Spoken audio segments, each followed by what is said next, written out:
วัยสาครูบาอาจารย์พระมหาเถรานุเถระทุกตนทุกท่านรวมไปถึงพระเนนเทนเจ้าขอเจริญพรพุทธบริษัทตั้นตั้งหลายที่ได้สรับรับฟังในคลื่นวิทยุ 104.50 วัดฝ่ายหินจังหวัดเชียงใหม่ในรายการวาทธรรมนำใจอยู่กับอาตมาภาพพระชัยวัฒน์วัฒนชโยตอนนี้นี่ได้ย้ายมาอยู่ที่วัดสันกำแพงหลวงมาจำพรรษาอยู่ที่นี่เพื่อเป็นการปฏิบัติจำศีลและภาวนาในช่วงเข้าพรรษาซึ่งในสถานีวิทยุแห่งนี้ก็เป็นสถานีวิทยุเพื่อการศึกษาพระพุทธศาสนาและวัฒนธรรมเมตตาโดยท่านพระครูสมุวิสุวัตวรกิจโจเจ้าอาวาสวัดฝ่ายหินเป็นผู้อำนวยการสถานีเฮาก็จะได้มาพบมาปะกันในรายการวาทธรรมนำใจที่จะได้เอาหลักธรรมคำสอนขององค์พระสัมมาสัมพุทธเจ้านั้นได้มานำมาใช้นำมาปรับใช้นำมานำจิตนำใจให้เกิดความสุขสงบที่ทุกคนนั้นปรารถนาเพราะว่าทุกคนเฮานี่ต้องการความสุขความสงบอยู่ในอกในใจบ่มีใครที่ต้องการความทุกข์ก็จะได้มาพบมาปะกันในทุกๆวันอาทิตย์ตั้งแต่เวลา 8 นาฬิกาจนถึง 10 นาฬิกาอยู่ด้วยกันนี่2 ชั่วโมงกับรายการวาทธรรมนำใจวันนี้เป็นวันที่ 6 กรกฎาคม 2568 ตรงกับวันอาทิตย์แฮมเบอร์กี้วันนี้ก็จะถึงวันพระใหญ่แล้วก็เป็นวันเข้าพรรษาซึ่งการเข้าพรรษานั้นเป็นการเข้าพรรษาจำวัดเพื่อบ่ให้พระสงฆ์นั้นเล่ร่อนในสมัยก่อนนี่พระสงฆ์นั้นได้เดินจาริกไปเรื่อยเนาะทุกตลอดฤดูกาลบ่ว่าจะเป็นหน้าหนาวหน้าร้อนหน้าฝนก็บ่ได้หยุดหย่อนที่จะได้เที่ยวจาริกไปก็เป็นที่เดือดร้อนแก่ชาวบ้านว่าได้ไปเหยียบไปย่ำไปเหยียบพืชเหยียบสัตว์ว่าเหตุใดว่าสาวกขององค์พระสัมมาสัมพุทธเจ้านั้นบ่ได้หยุดยั้งในการจาริกได้เหยียบย่ำไปแม้กระทั่งว่าพืชสัตว์ได้เหยียบย่ำไปเหตุใดว่าเป็นผู้มีความอยากมีความอยากนักลำไปก็บ่ดีก็เป็นที่พระพุทธเจ้านั้นได้พิจารณาแล้วว่าควรที่จะหยุดยั้งในช่วงฤดูฝนเนาะเป็นช่วงฤดูฝนก็เป็นการยากลำบากในการเดินสัญจรไปมาตัวในช่วงฤดูฝนนี่ก็จะลำบากก็เลยถือว่าช่วงหน้าฝนนี่ควรที่จะหยุดพักยั้งในการจำพรรษาอยู่ที่เดิมบ่ควรที่จะออกไปจาริกเที่ยวจาริกเพราะว่าช่วงหน้าฝนนั่นเป็นช่วงเพาะปลูกเดี๋ยวจะไปเหยียบไปย่ำไปอย่างแม้กระทั่งว่าสัตว์เล็กสัตว์น้อยได้เหยียบได้ย่ำเพราะว่าช่วงหน้าฝนนั้นสัตว์เล็กสัตว์น้อยนั้นมักจะออกมาพระพุทธองค์จึงให้จำพรรษาก็คือ1 ไตรมาสก็คือ3 เดือน3 เดือนนี้แล้วก็สำคัญที่สุดในวันที่10นี้จะเป็นวันอาราสาฬบูชาเดี๋ยวเราจะได้มาเข้ารายละเอียดกันว่ามีความสำคัญอย่างใดมีที่มาที่ไปอย่างใดแต่สำหรับวันนี้เป็นวันอาทิตย์หลายคนหลายท่านนั้นหยุดพักยั้งเป็นวันหยุด ซึ่งเป็นวันหยุดของใครหลายๆคนบางคนก็พักผ่อนเป็นวันหยุดที่จะได้หยุดยั้งในเรื่องของการทำงานในเรื่องของความคิดบางคนนี่ทำงานมาเหน็ดเหนื่อย ทำงานมาเหน็ดเหนื่อยในช่วงหลายวันบางคนนี่ทำงานจันทร์ถึงศุกร์บางคนก็ทำงานจันทร์ถึงเสาร์ได้หยุดเหี่ยวันเดียวก็จะเป็นวันอาทิตย์ถ้าหากว่าเป็นข้าราชการก็จะหยุดเสาร์อาทิตย์หรือแม้บางคนขยันน้อยก็ไม่ได้หยุดนะไม่ได้หยุดก็ทำหลายสิ่งหลายอย่างทำอย่างเป็นอาชีพเสริมก็จะไม่ได้หยุดได้ยังเพราะว่ายามที่เฮามีแหงมีเหลี่ยวมีแรงนี่ขยันไว้ก็ดี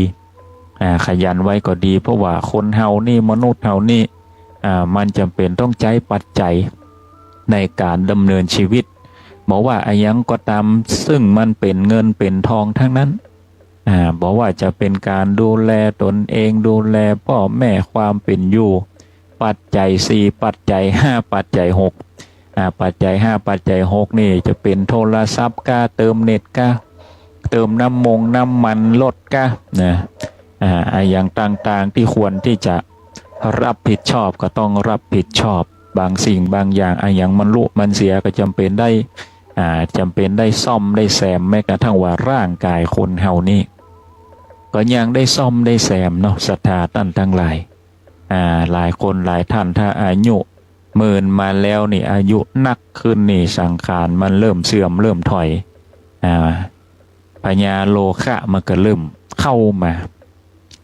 เราก็จะได้ซ่อมได้แซมอย่างที่มันลุมันเสียก็เหมือนรถนะศรัทธาท่านทั้งหลายบางทีเฮานี่ยำหนุ่มอยู่แสวงหาเฮือนักแสวงหาเพื่อที่อายุมากไปนี่เราจะได้ซ่อมแซมร่างกายให้ใช้ปัจจัยนั่นนี่มาดูแลรักษาเฮายามเท่าไม่ใช่แค่ว่าทำงานแล้วเอาไว้ใจไว้ใจณปัจจุบันเฮาก็ต้องเหลือเก็บเหลือใจเอาไว้ใจในช่วงที่เฮานั้นบ่มีเลี้ยวมีแรงที่จะหาเพราะว่ามันจะลำบากตอนที่เฮาบ่มีเลี้ยวมีแรงนะศรัทธาท่านทั้งหลายถ้าหากว่าเฮาบ่มีเลี้ยวมีแรงแล้วนี่ถ้าบ่มีเงินเก็บนี่มันก็ตึงบ่มีอย่างจะกินจะใช้ฉะนั้นเมื่อยามหนุ่มนี่เป็นผู้ที่มีความอดทนแสวงหามีความอดทนแสวงหามากที่สุดมากที่สุดเพราะว่ายามหนุ่มนี่เป็นวัยที่กำลังทำงานนะเปิ้นว่าความโบราณเปิ้นว่าอายุนะ40 ปีนี่เนี่ยการเหมือนฟ้าผ่าอายุ40 ปีนี่เนี่ยการเหมือนฟ้าผ่านะกำโบราณล้านนาเปิ้นว่านะอายุ10 ปีอาบน้ำบ่หนาวอายุ20 ปีแอวสาวบ่ใกล้30 ปีนี่บ่นายสงสาร40 ปีเนี่ยการเหมือนฟ้าอายุ50 ปีนี่สาวดาบ่เจ็บใจนะสาวดาบ่เจ็บใจอายุ60 ปีนี่โลคาพยาที่มันเริ่มมาเบียดมาคุยละ70 ปีนี่ไอเหมือนฟันโขก80 ปีนี่โดยเฉลี่ยนี่มนุษย์คนเฮานี่ถ้า80 ปีไปนี่เขาห้องว่าเริ่มเสื่อมถอยละนะให้ก็ตายบ่ให้ก็ตายนะอายุ80 ปีเพราะว่าค่าเฉลี่ยแล้วนี่80 ปีไปถ้าใครเลย80 ปีนี่ถือว่าเป็นกำไรละเฮาใจชีวิตผ่านอย่างมาเยอะแยะมากมายหลัง80 ปีนี่ถือว่าคุ้มค่าในการเกิดมาเป็นมนุษย์นะมนุษย์นี่เพราะว่าคนเฮานั่นมันบ่ได้อายุยืนยาวอย่างมากมายบ่ต้องว่าอายุยืนยาวนะศรัทธาท่านทั้งหลายคนเฮานี่เกิดมานี่อายุที่บุญแต่นะบางคนนี่อยู่ในปุ่มในท้องแม่นี่ก็ยังตายบางคนเกิดมาเป็นเด็กละอ่อนนะยังบ่เติบบ่โตก็ยังตายแม้กระทั่งว่ายังหนุ่มยังสาวอายุ14-15ในกรรมธรรมนี่เปิ้นบอกไว้ว่าอายุ14-15ยังหนุ่มหน้ายังจุ่ม4ก็ยังตายฉะนั้นอย่างนั้นมันตึงบันแน่นอนถ้าหากว่าอายุ80 ปีนี่ก็ถือว่าเป็นกำไรชีวิตและสิ่งสำคัญที่สุดก็คือการดูแลรักษาตนเองดูแลรักษาตนเองให้มันดี ถ้าหากว่ายังหนุ่มอยู่นะการกินการอยู่นี่ก็เป็นสิ่งสำคัญสิ่งที่จะเอาเข้าไปในร่างกายนั้นให้คิดพิจารณาให้ดีว่าเป็นสิ่งที่มีประโยชน์หรือไม่ถ้าหากว่าสิ่งที่มันเป็นประโยชน์นั้นกินเข้าไปบริโภคเข้าไปมันจึงมีประโยชน์ศรัทธาท่านทั้งหลายมันไปบำรุงร่างกายเนาะของบดีนี่มันเอาเข้าไปแล้วมันเป็นพิษเป็นภัยทำให้ร่างกายนั้นเสื่อมโทรมนะอย่างที่มันเป็นพิษเป็นภัยนั่นศรัทธาท่านทั้งหลายก็คงจะหู้ดีสิ่งเสพติดกะสิ่งมึนเมากะอย่างที่มันมากไปย่อมเป็นสิ่งที่บดีแม้กระทั่งว่า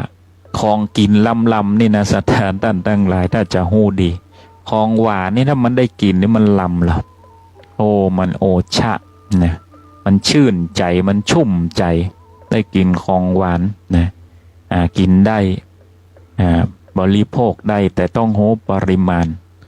ถ้าหากว่ากินน้ำหวานวันละ4-5 แก้วนี่ก็จะเป็นพิษเป็นภัยแก่ร่างกายแม้กระทั่งว่าของเค็มนี่ก็ทำลายไตนะถ้าท่านตั้งหลายเผาหน่อย บางคนนี่ตำน้ำพริกนะน้ำปลาใส่เกลือใส่เนาะโอ้ตายละถ้าไตมันอู้ได้เนี่ยมันถ้าจะปอก่อนย่างก่อนเนาะย่างก่อนนี่เฮานี่บ่ไหวละฉะนั้นนี่หักตัวเองที่สุดนะหักไข่กระตึงบ่เฮามาเต้าหักตัวเองไว้ฉะนั้นการบริโภคอย่างต่างๆกินเข้าไปก็ต้องรู้จักคุณจักโทษบ่มันจะลำบากตอนหลังเมื่อยามเท่านี่มันจะลำบากขนาดเน้อสตาท่านทั้งหลายบางคนนี่ยังหนุ่มนี่กินไปเตอะเนาะบ่ได้นึกถึงโทษที่มันจะเกิดขึ้นลองไปถามหมอเตอะบ่เชื่ออัตมภาพนะลองไปถามหมอเตอะเพราะว่าบางสิ่งบางอย่างนะมันสั่งสมมาตั้งแต่ยามหนุ่มเนี่ยมันสั่งสมตั้งแต่ยามหนุ่มเนี่ยมันจะเกิดความเสื่อมกับยามหนุ่มเนี่ยสตาท่านทั้งหลายฉะนั้นนี่อาหารการกินนี่เราจะต้องนึกถึงนะสิ่งที่มันเป็นประโยชน์นึกถึงสิ่งที่มันเป็นวิตามินโปรตีนกะอย่างที่มันเสริมสร้างร่างกายแม้กระทั่งว่าเด็กละอ่อนนี่ถ้าหากว่ากินขนมนักไปนะกินของหวานนักไปนะพัฒนาการสารอาหารที่จะพัฒนาสมองและร่างกายนั่นมันก็บัดเต็มที่อันนี้ถึงเรื่องของการบริโภคการนำสิ่งที่ดีเข้าในร่างกายนั่นเป็นสิ่งที่ควรคิดพิจารณาให้ดีเพราะว่าบางอันนี่มันจะไปค้ำเขร่างกายเฮาให้มันตุกกว่าเดิมนะศรัทธาตั้งหลายมันมีส่วนประกอบหมดเพราะว่าร่างกายเฮานี่ประกอบไปด้วยธาตุหรอประกอบไปด้วยธาตุดินน้ำลมไฟอย่างที่มันผิดธาตุไปนี่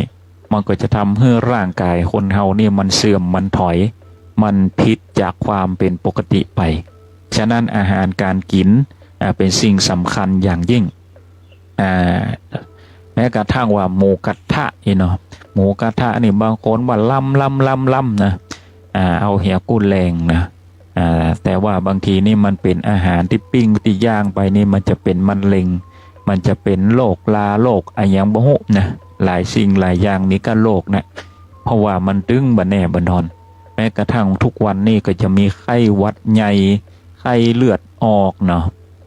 ก็ยังมีอยู่โควิดก็ยังมีอยู่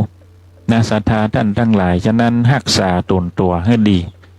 เพราะว่าในช่วงเจ้านี้เราก็เรื่องของคบของกินในเรื่องของการดูแลรักษาร่างกายรักษาธาตุให้มันดีรักษาธาตุร่างกายให้มันดีเอาสิ่งดีๆเข้าในตัวในเมื่อการรักษาธาตุนั้นดีต่อไปก็ต้องเป็นการรักษาจิต การรักษาจิตก็คือรักษาจิตใจให้มันดีมันงามนะในการฟังธรรมนี่ก็เหมือนกันทำจิตให้ใสทำใจให้ว่างนะศรัทธาท่านทั้งหลายการฟังธรรมนี่ถ้าหากว่าจิตใจยังขุ่นมัวยังเกิดถึงความวุ่นวายยังเกิดถึงอดีตอนาคตนะสับสนวุ่นวายไปหมดบ่สามารถที่จะแยกแยะอย่างได้ขณะที่ฟังธรรมนี่ตัวตึงบ่ได้อย่างถึงฟังไปแล้วเดี๋ยวมันก็ลืม ฉะนั้นจงตั้งใจนะตั้งใจฟังดีๆบอกว่าแม้กระทั่งว่าเฮาไปงานศพงานซากนะงานขึ้นบ้านใหม่เพิ่นจะเทศน์ธรรมเหรอเทศน์ธรรมขึ้นบ้านใหม่เทศน์ธรรมพระมาลัยนิพพานสูตรนะงานศพนะตั้งใจฟังธรรมมันเป็นธรรมขององค์พระสัมมาสัมพุทธเจ้าธรรมนั้นเป็นสิ่งที่กลั่นกรองมาแล้วฟังดีๆบางคนนี่ฟังบ่รู้เรื่องอีเนาะฟังบ่ค่อยรู้เรื่องฉะนั้นเมื่อฟังบ่รู้เรื่องนี่เฮาฟังไปเรื่อยๆเฮาจับใจความบ่ได้มากก็ได้น้อยจับใจความดีๆธรรมนั้นมันมีอยู่ทุกที่ธรรมนั้นมันเป็นธรรมชาติฉะนั้นนี่เวลาพระสงฆ์องค์ข้าเจ้าเปิ้นเทศน์ธรรมนี่ให้ตั้งจิตตั้งใจฟังให้ดีอย่างงานศพก็เหมือนกัน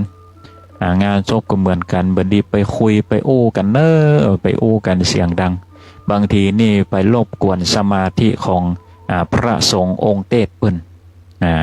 และแห่งอย่างที่สำคัญที่สุดเวลาเปิ้นเทศน์นี่ศรัทธาต้องตั้งใจฟังเพราะว่าจิตที่ตั้งใจนั่นคือจิตที่เป็นตัวทรงโย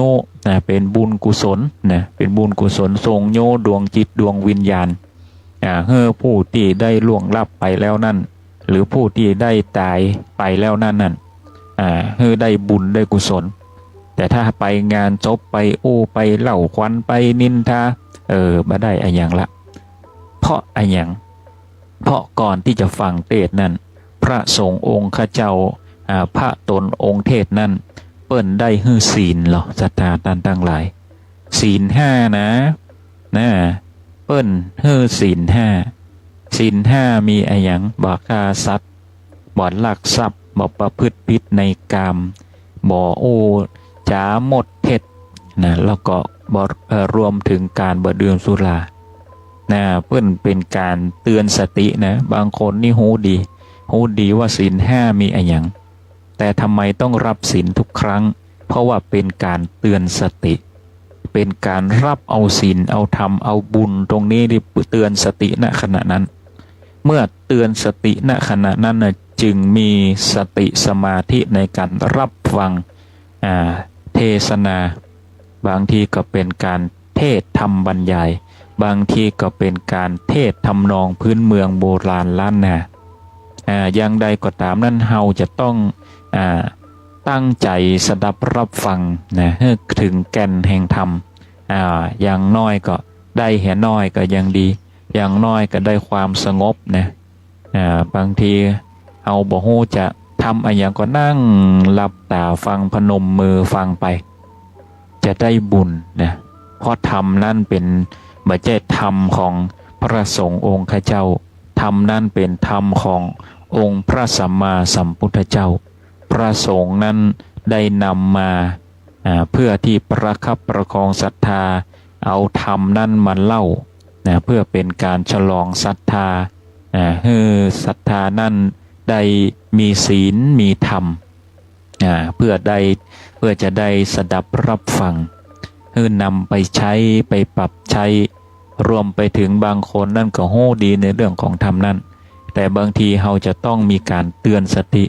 ทำบางอย่างนี่ไม่ใช่แค่ว่าเป็นการสอนอย่างเดียวบางทีบางคนนี่ได้อ่านได้ผ่านมาแล้วนั้นเมื่อได้สดับรับฟังขึ้นก็เลยเฮาเคยได้ฟังมาแล้วบางทีเฮาหลงเฮาลืมเฮาพลาดพลั้งประมาทไปเมื่อเฮาพลาดพลั้งประมาทเฮาลืมตัวลืมตนไปเฮาได้สดับรับฟังธรรมเทศนานี้แล้วนี่เฮารู้สึกว่าเฮามีสติขึ้นเฮารู้สึกตัวเฮารู้สึกตนมากขึ้นจากที่เฮานี่บางวันนี่เฮามีอารมณ์ฉุนเฉียวมีความโกรธาเป็นสิ่งที่ทำให้เฮานี่ละความเพียรละความเมตตากรุณาต่อเพื่อนมนุษย์ไปก็ได้ระลึกนึกถึงสติขึ้นมาเกิดสติขึ้นมาฉะนั้นธรรมนี่เป็นสิ่งที่ดีเป็นของดีเป็นของที่ทำให้เฮานั้นเย็นลงศรัทธาท่านทั้งหลายดังพุทธภาษิตเปิ้นว่า สดสูสังพระเตปัญญังฟังธรรมด้วยดีย่อมได้ปัญญาศรัทธาท่านทั้งหลายการฟังธรรมด้วยดีคำว่าฟังธรรมด้วยดีนั่นแสดงว่าศรัทธาพุทธบริษัทท่านทั้งหลายนั่นจะต้องมีความตั้งใจฟังนะต้องมีความตั้งใจฟังคิดวิเคราะห์พิจารณาสิ่งที่มันเป็นเหตุเป็นปัจจัยที่ทำให้เกิดทำให้เป็นแล้วก็เห็นผลหันผลทุกสิ่งทุกอย่างนั้นพระพุทธองค์ว่าบ่มีคำว่าบังเอิญตึงบ่มีคำว่าบังเอิญในโลกใบนี้ทุกสิ่งทุกอย่างนั้นได้ตระเตรียมมาแล้วตามกรรมกรรมคือการกระทำกรรมคือการกระทำถ้าหากว่าใครบ่เชื่อว่ากรรมนั้นมีจริงนะลองดูเดินออกไปนอกบ้านล่อใครผ่านหน้าบ้านก็ลองเอิ้นด่าดูนะศรัทธาทั้งหลายลองเอิ้นด่าดูลองเพราะว่าเขาจะนะเอิ้นตอบก่อนหรือว่าเขาจะหยุดรถมาด่าเขาก่อนถ้าหากว่าเขาหยุดรถมาด่านี่น่าจะ 90% นี่ถ้าจะหยุดรถมาด่าเขาอยู่ถ้าเขาด่าเขานี่เขามีสีหน้าอาการตอบสนองเขานี่นั่นแสดงว่านั่นแหละกรรมกรรมทันตาเลยละศรัทธาท่านทั้งหลายนี่แหละเป็นการยกตัวอย่างง่ายๆเพื่อหันว่ากรรมนั้นมีอยู่จริงหรือไม่ถ้าแสดงออกมาทางกายวาจาใจเป็นสิ่งที่บดีบ่ควรที่จะปฏิบัติบ่ควรที่จะกระทำนั้นผลก็จะออกมาตามในสิ่งที่เฮากระทำนั้นอย่างแน่นอนศรัทธาท่านทั้งหลายถ้าหากว่าเฮาอู้ดีผลที่ได้รับก็คือสิ่งที่ดีถ้าหากว่าเฮาอู้ดีแล้วเขาอู้บดีกับเฮานั่นแสดงว่านั่นคือกรรมของเขาการอู้ดีนั่นคือกรรมดีของเฮาแต่ถ้าเฮาได้รับกลับมาในทางที่บดีอู้จาที่บดีนั่นคือกรรมของเขากรรมของเขาก็คือว่าเขาเข้าบ่ถึงธรรมเขาบ่มีบุญที่จะได้เข้าถึงธรรมในสัมมาวาจาในสัมมาวาจานั่นคืออาการปฏิบัติตนในมรรค8สัมมาวาจานั่นก็คือการอู้ดีนะอู้ให้ดีอู้ให้งามอู้ให้ตรงกาลเทศะอู้ให้สมควรแก่การปฏิบัติการนับถือซึ่งกันและกันอู้แบบไหนอู้กับผู้ใหญ่แบบไหนอู้กับเพื่อนแบบไหนการให้เกียรติผู้คนแบบไหนในแต่ละบุคคลนั่นก็บ่เหมือนกันกาลเทศะที่ปฏิบัติต่อผู้ใหญ่พูดแบบไหนผู้อาวุโสกว่าพูดแบบไหนจะต้องมีหลักนะของการอู้การจาคือสัมมาวาจาหูจักหลักของการอู้อย่างสมมติว่าในการใช้ชีวิตประจำวันนี้ถ้าหากว่าเฮาเป็นพ่อกาแม่กา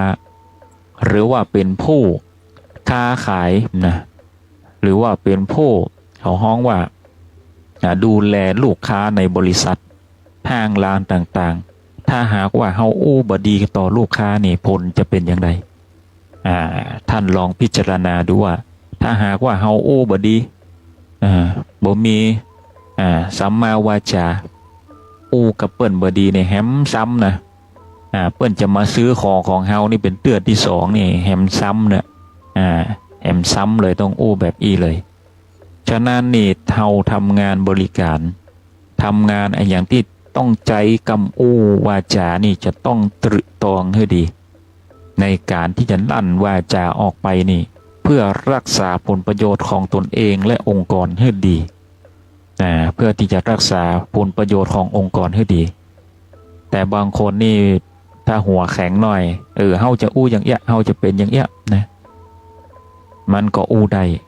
แต่ถามว่าท่านจะรักษาผลประโยชน์ขององค์กรได้สมบูรณ์แบบหรือไม่เมื่อเปิ้นจ้างมาแล้วนี่เฮาจะทำตามอารมณ์ของตนเองบ่ได้เฮาจะทำตามอารมณ์ของตนเองบ่ได้เฮาจะต้องรักษาผลประโยชน์ขององค์กรแม้กระทั่งว่ารักษาผลประโยชน์ของตนเองก็คือรักษาให้เกียรติตัวเองการให้เกียรติผู้อื่นก็เท่ากับว่าเฮาให้เกียรติตนเองเช่นกันศรัทธาตั้งหลายเมื่อเฮาอู้ดีทุกสิ่งทุกอย่างมันก็จะดี เฮาก็จะเป็นผู้ที่อู้ดีอู้งามคนที่เปิ้นเห็นด้วยธรรมนั่นเปิ้นก็จะเข้าใจว่าบุคคลคนนี้นี่มีสัมมาวาจาดีเป็นผู้ที่ปฏิบัติกิริยาอันเรียบร้อยด้วยวาจาที่ดีอันนี้เรื่องของวาจาที่ดีสัมมาวาจาลองไปดูในมรรคแปดศรัทธาตั้นทั้งหลายการนี่เป็นสิ่งที่สำคัญอย่างใดเฮ้อเปิ้นอย่างใดเฮ้อเปิ้นฮักอย่างใดเฮ้อเปิ้นจังมันจึงมีหรอศรัทธาตั้นทั้งหลายคนเฮานี่จะทำอย่างเฮ้อมันถูกใจคนนี่มันก็ยากถ้าหากว่าเฮาบ่ปฏิบัติดีซ้ำให้นะศรัทธาตั้นทั้งหลายบางคนว่าจะทำดีไปเพื่ออะไรอีหรอจะทำดีไปเพื่ออะไรก็ขนาดเฮาทำดีแล้วมันยังบ่ได้ดีทำบ่ดีแล้วมันจะขนาดไหนนะศรัทธาตั้นทั้งหลายบางคนนี่เถียงตู้เจ้านะ เถียงตู้เจ้านะเฮาทำดีเนี่ยมันตึ้งได้ดีหรอเถียงตู้เจ้าก็ท่านทำดีนะทำดีแล้วยังบ่ได้ดีก็ถ้าทำบ่ดีแล้วมันจะขนาดไหนบ่เค้นบ่ฆ่ากันบ่ตบบ่ตีบ่มีดแทงบ่กระซวกไส้กันเลยครับนะศรัทธาตั้นทั้งหลายอันนี้กรรมสุดนะ กรรมสุดนี่แหละศรัทธาตั้นทั้งหลายนะเปิ้นถึงว่าในภาษาบาลีบอกว่ากตัญจะสุกตังเสยโยนะทำดีนะทำดีนั่นแลดีกว่านะศรัทธาตั้นทั้งหลายมันแก้ไขปัญหาได้ดีกว่านะถ้าใครที่คิดว่าหมดศรัทธาในการทำดีนี่คิดทำไมคิดทำไมทำดีนะดีละทำดีนั่นแลดีกว่าถ้าใครบ่ดีนะมันเป็นกรรมของเขาละนะเป็นกรรมของเขาละฉะนั้นนี่อย่างก็ตามนี่คิดดีทำดีคิดเป็นกุศลนะกุศลคิดเป็นกุศลอย่างที่มันจินตนาการไปนะจินตนาการไปว่าอันนั้นอันนี้บ่ดีอันนั้นอันนี้ควรจมควรด่าควรแจ้งนี่เป็นอกุศลคิดประทุษร้ายทำร้ายร่างกายคิดเข็นคิดฆ่าคิดแค้นนะเป็นอกุศลจะต้องตัดนะตัดมัจเฉรธรรมตรงนี้ออกตัดความบดีออกอันเป็นอกุศลนี่บางคนนี่ยังบ่เข้าใจนะบางคนนี่ยังบ่เข้าใจคำว่าอกุศลนี่จริงๆแล้วมันมีอยู่ในบทสวดศพนะกุศลธรรมานะศรัทธาท่านทั้งหลายจริงๆแล้วเวลาเราไปงานศพเนี่ยเวลาเปิ้นสวดอภิธรรม7คัมภีร์เนี่ยกุศลธรรมาอกุศลธรรมานั่นน่ะกุศลนั่นก็คือธรรมที่เป็นกุศลอกุศลคือธรรมที่ไม่เป็นอกุศลธรรมก็คือทุกสิ่งทุกอย่างนะคือเป็นธรรมฉะนั้นนี่อย่างก็ตามมันเป็นธรรมทั้งนั้น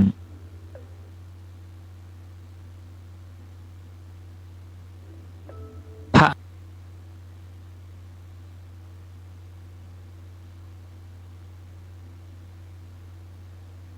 คัมภีร์ที่เปิดนึกถึงหลักธรรมคำสอนขององค์พระสัมมาสัมพุทธเจ้าในอภิธรรม7คัมภีร์นั้นน่ะมีหลักธรรมอยู่มีหลักธรรมที่เป็นกุศลและอกุศลฉะนั้นนี่เวลาเปิ้นตั้งบทแรกนี่กุศลธรรมาอกุศลธรรมาก็คือธรรมที่เป็นกุศลและธรรมที่เป็นอกุศลถ้าหากว่าไขที่อยากจะรู้ว่าอภิธรรม7คัมภีร์นั้นมีความหมายอย่างใดนั้นถ้าจะไปอ่านในพระไตรปิฎกอภิธรรมนั้นก็เป็นการยากแล้วก็เป็นการหาข้อมูลโดยยาก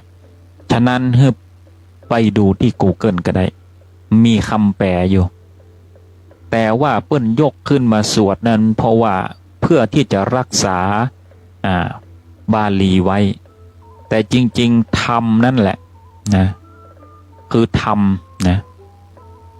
การสวดพระอภิธรรม7 คัมภีร์ในงานศพนั้นมีความสำคัญอย่างยิ่งมีคนบางคนนั่นคิดว่ามันบ่สำคัญมันเป็นการที่ทำไมต้องสวดศพนะจริงๆเรารักษาบาลีไว้แต่ความหมายนั่นแหละคือสิ่งที่ควรรักษาและสมัยก่อนสมัยโบราณนั่นป้อน้อยป้อนานสมัยก่อนนั่นเปิ้นโฮบาลีเหรอป้อจายสมัยก่อนเปิ้นเข้าวัดเข้าว่าเวลาสวดอภิธรรม7 คัมภีร์นี่ป้อนน้อยป้อนนานป้อจายสมัยก่อนนี่เปิ้นเฮียนโรงเรียนวัดเป็นมดบาลีเนี่ยเปิ้นสามารถเอาไปอธิบายที่บ้านได้หรอสามารถไปอธิบายได้ว่าธรรมนี่เป็นอย่างไรธรรมบทแรกเป็นอย่างไรธรรมบท2เป็นอย่างไรนี่คือพระอภิธรรม7 คัมภีร์พระอภิธรรม7 คัมภีร์นั้นมีความสำคัญอย่างไรเป็นธรรมที่ประเสริฐนะศรัทธาท่านทั้งหลายพระอภิธรรม7 คัมภีร์ที่สวดศพนี่เป็นพระอภิธรรมปิฎกที่พระพุทธเจ้าเสด็จขึ้นไปชั้นดาวดึงส์นะไปชั้นดาวดึงส์ในช่วงเข้าพรรษาสมัยที่พระพุทธองค์นั้นบวชได้7 พรรษาบวช7 พรรษานี่ในการทำนายของแต่พระพุทธเจ้าแต่ละพระองค์ที่เคยผ่านมาคือเมื่อบวชได้7 พรรษาปุ๊บนี่จะต้องเสด็จไปที่ดาวดึงส์เพื่อที่จะโปรดพระมารดาเพื่อโปรดพระมารดาพระพุทธเจ้าก็ได้นำนี่แหละศรัทธาท่านทั้งหลายได้นำพระอภิธรรม7 คัมภีร์นี่แหละไปเทศน์ตั้งบนไปเทศน์ให้เทวดาพระอภิธรรม7 คัมภีร์นี่เป็นธรรมที่เทวดาสหเทวดาทั้งจักรวาลมารวมตัวกันเข้าเฝ้าพระพุทธเจ้าธรรมนี่เป็นธรรมอันประเสริฐอย่างยิ่งนะศรัทธาท่านทั้งหลายถ้าใครที่บ่ได้ศึกษาอย่างลึกซึ้งนี่ตึงบ่เข้าใจว่าเพิ่นสวดไปเพราะอันหยังเพราะว่าเป็นธรรมอันประเสริฐเป็นธรรมอันสูงสุดนะพระอภิธรรม7 คัมภีร์นี่นะพระอินทร์นั่นเป่าประกาศไปทั่วทั้งจักรวาลเหล่าเทวดาสหเทวดานี่มารวมตัวเข้าเฝ้าพระพุทธเจ้านักหนาป่าป้านชนิดที่ว่าเบียดกันนี่ย่อตัวลงเข้าเฝ้าพระพุทธเจ้านี่กราบก้มลงวันทานี่ชนิดที่ว่ามาเกาะอยู่มานั่งอยู่ปลายโคนจามรีนี่นะศรัทธาท่านทั้งหลายโคนจามรีนี่จามรีนี่บางคนบ่รู้จักมันคล้ายๆงัวมีเขาตัวหนาตัวใหญ่ขนยาวสีขาวหลักๆจะเป็นสีขาวขนยาวปลายจามรีนี่จะเป็นปลายที่ละเอียดขนจามรีนี่จะเป็นขนที่ละเอียดปลายแหลมมาเข้าเฝ้าพระพุทธเจ้ามาก้มกราบลงวันทานี่เฉพาะปลายขนจามรีนี่นะมีเป็นแสนตนนะเทวดาที่ย่อตัวลงมาเข้าเฝ้าพระพุทธเจ้านี่ทั่วทั้งจักรวาลแล้วก็นอกจักรวาลเข้าเฝ้าพระพุทธเจ้าที่ชั้นดาวดึงส์นะศรัทธาท่านทั้งหลายเพื่อที่จะมาฟังธรรมนี่แหละพระอภิธรรม7 คัมภีร์นี่แหละศรัทธาท่านทั้งหลายในการโปรดครั้งนั้นที่ขึ้นไปนี่เพราะว่าเป็นลักษณะของทุกๆพระองค์ผู้ที่ได้ตรัสรู้เป็นองค์พระสัมมาสัมพุทธเจ้าทุกๆพระองค์ที่ผ่านมาแล้วนี่3 พระองค์พระองค์ที่4ก็คือโคตมะโคดมพระพุทธเจ้าเพื่อที่จะขึ้นไปโปรดมารดาที่ได้ดับจิตจากเมืองคนแล้วเสด็จไปเกิดในชั้นสันดุสิตแล้วก็ได้เชิญเทพบุตรสันดุสิตเนี่ย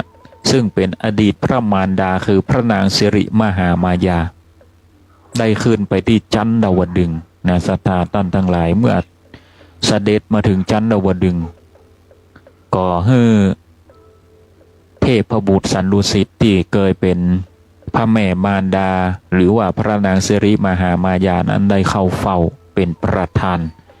ในการสดับรับฟังพระอภิธรรม7 คัมภีร์ใช้เวลานี่1 ไตรมาสคือ3 เดือนอันนี้คือความสำคัญ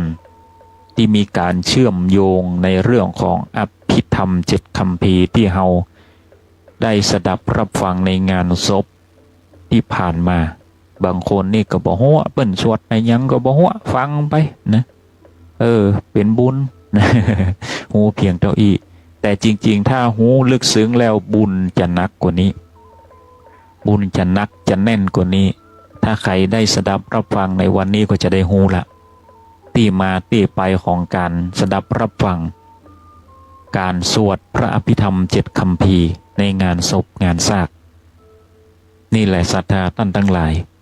ทุกสิ่งทุกอย่างมีเหตุมีปัจจัยของมันในการทำสืบต่อกันมา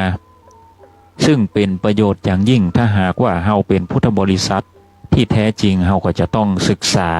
อย่างแท้จริงเช่นกันอันนี้เป็นที่มาที่ไปถ้าหากว่าใครได้สดับรับฟังในวันนี้ก็จะเข้าใจละก็จะได้ตั้งใจพนมมือแล้วก็ภาวนาจิต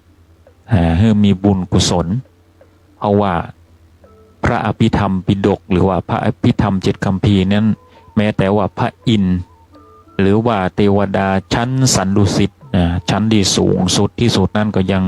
ได้สดับรับฟังฉะนั้นเราเป็นมนุษย์คนธรรมดานั้นหากว่าได้สดับรับฟังพระอภิธรรม7 คัมภีร์นั่นก็ถือว่าเป็นสุดยอดละการได้เกิดมาเป็นมนุษย์นี่ถ้าหากว่าใครอยากจะเข้าใจแจ่มแจ้งก็ลองไปเปิด Google ดูว่ามีความสำคัญอย่างใดมีความสำคัญอย่างใดเปิ้นแปลว่าอย่างใดนะก็มีเนื้อหาสาระเยอะแยะมากมายที่เราสามารถจะศึกษาได้แต่สมัยก่อนนั่นเปิ้นเข้าใจบาลีกันคนเฒ่าสมัยก่อนปัจจัยสมัยก่อนเปิ้นเฮียนวัดเฮียนว่าฉะนั้นนี่เปิ้นก็จะเข้าใจแล้วก็สามารถบอกต่อกันได้พอเวลาผ่านมานี่บาลีเฮาบ่ได้เฮียนเฮาบ่ได้ศึกษาในทางนี้ก็จะหลงจะลืมกันไปในเรื่องของที่มาที่ไปของการสวดพระอภิธรรม7 คัมภีร์นี่แหละศรัทธาท่านทั้งหลายทุกสิ่งทุกอย่างนั้นเป็นมีที่มาที่ไปที่โอ้ถึงเรื่องพระอภิธรรม7 คัมภีร์นี่ก็เพราะว่า เฮาจะถึงเวลาที่จะได้เข้าพรรษากันละนะศรัทธาท่านทั้งหลายการเข้าพรรษานี่ก็อย่างที่ต้นชั่วโมงอาตมาภาพก็ได้อู้ถึง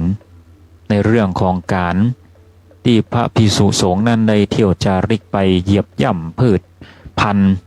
ต้นไม้กิ่งไม้หักพ่องเหยียบย่ำพืชสวนไร่นาเปื้อนพ่องเสียหายด้วยความที่ตั้งใจพ่องบ่ตั้งใจพ่องแม้กระทั่งว่าเหยียบสัตว์เล็กสัตว์น้อยเพราะว่าช่วงหน้าฝนนี่นะสถานตั้นทั้งหลายหมดก็ดีแมงก็ดีไส้เดือนก็ดีสปะสัตว์นะกบเขียดนะแมงน้อยมันถึงออกมาในช่วงนี้มันถึงออกมาในช่วงนี้ก็เป็นการที่จะได้จำพรรษาเพื่อที่จะได้บ่ไปเบียดเบียนทั้งพืชและสัตว์เล็กสัตว์น้อยนี่เปิ้นก็มีชีวิตฉะนั้นนี่ก็จะเป็นการถือเป็นการถืออยู่กรรมในช่วงของ3 เดือนนี้หรือวัน1 ไตรมาส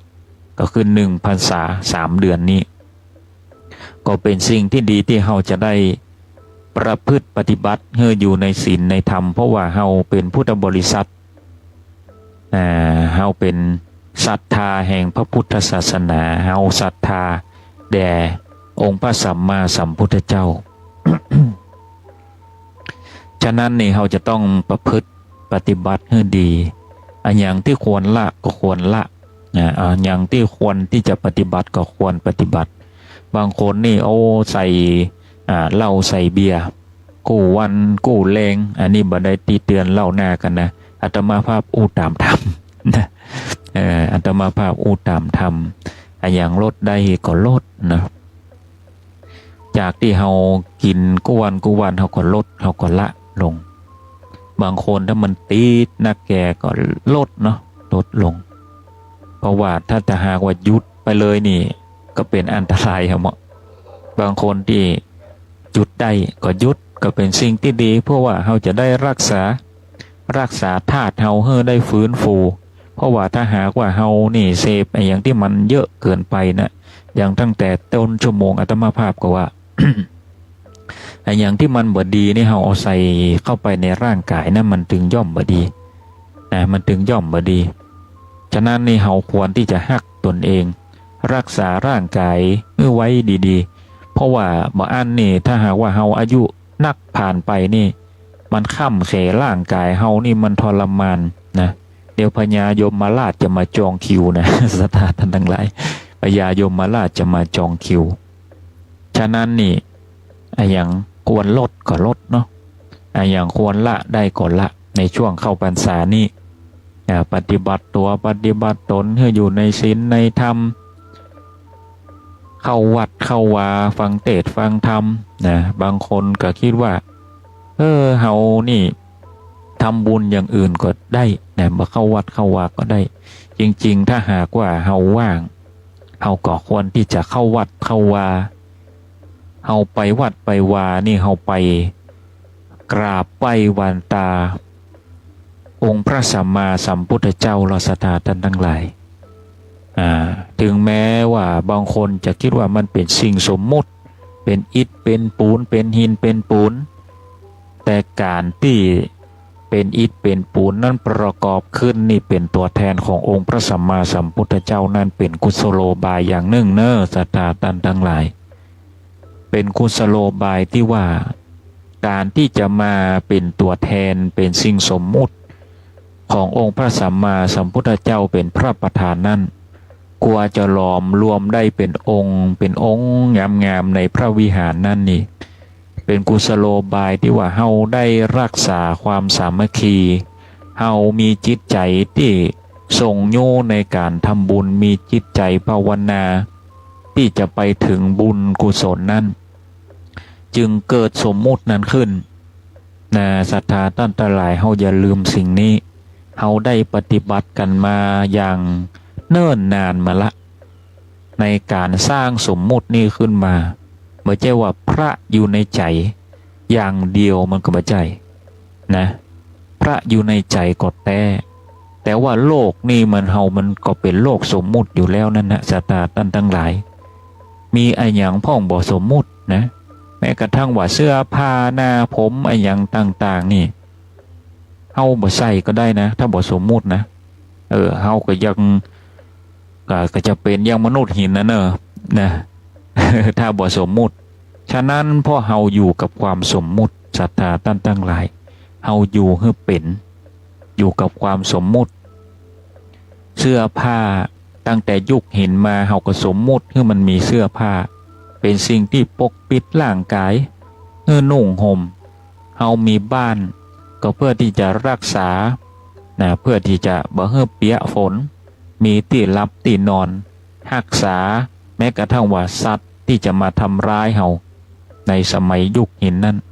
ก็สมมุติมันขึ้นมานะสมมุติมันขึ้นมาให้มีเสื้อมีผ้ามีการตกแต่งนะมีการตกแต่งมีบ้านก็เริ่มตกแต่งขึ้นให้มันสวยมันงามสมมุติ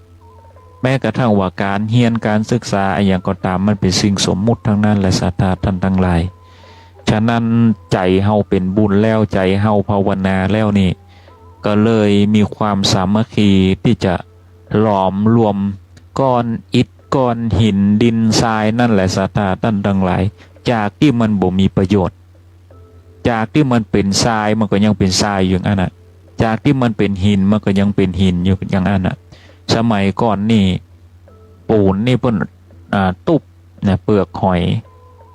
มีการผสมเพื่อเกิดเป็นปูนขึ้นนะก็ล้วนแล้วแต่เกิดจากธรรมชาติสิ่งเหล่านั้นนี่มาประกอบเข้าด้วยกันการที่จะประกอบเข้าด้วยกันนั่นก็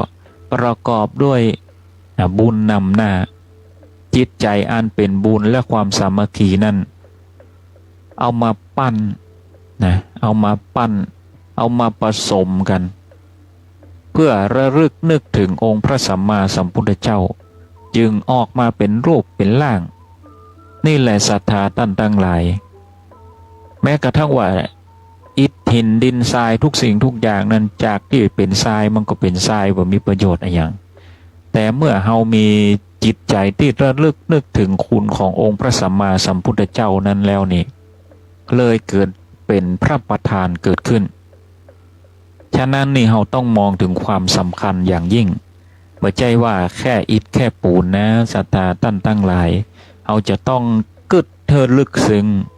ผู้ที่คิดที่ลึกซึ้งได้ดังอีแล้วนั่นคือผู้ที่ระลึกนึกถึงองค์พระสัมมาสัมพุทธเจ้าอย่างแท้จริงถึงแม้ว่ามันเป็นสิ่งสมมุติก็ตามแต่ถ้าหากว่าเราบ่สมมุติปันอี้เราก็อยู่ในถ้ำอย่างเก่านะบ่มีบ้านละศรัทธาท่านทั้งหลายเฮ้ยเราก็มุดอยู่ในถ้ำปุ่นนะบ่มีอย่างที่จะพัฒนาฉะนั้นโลกมันพัฒนา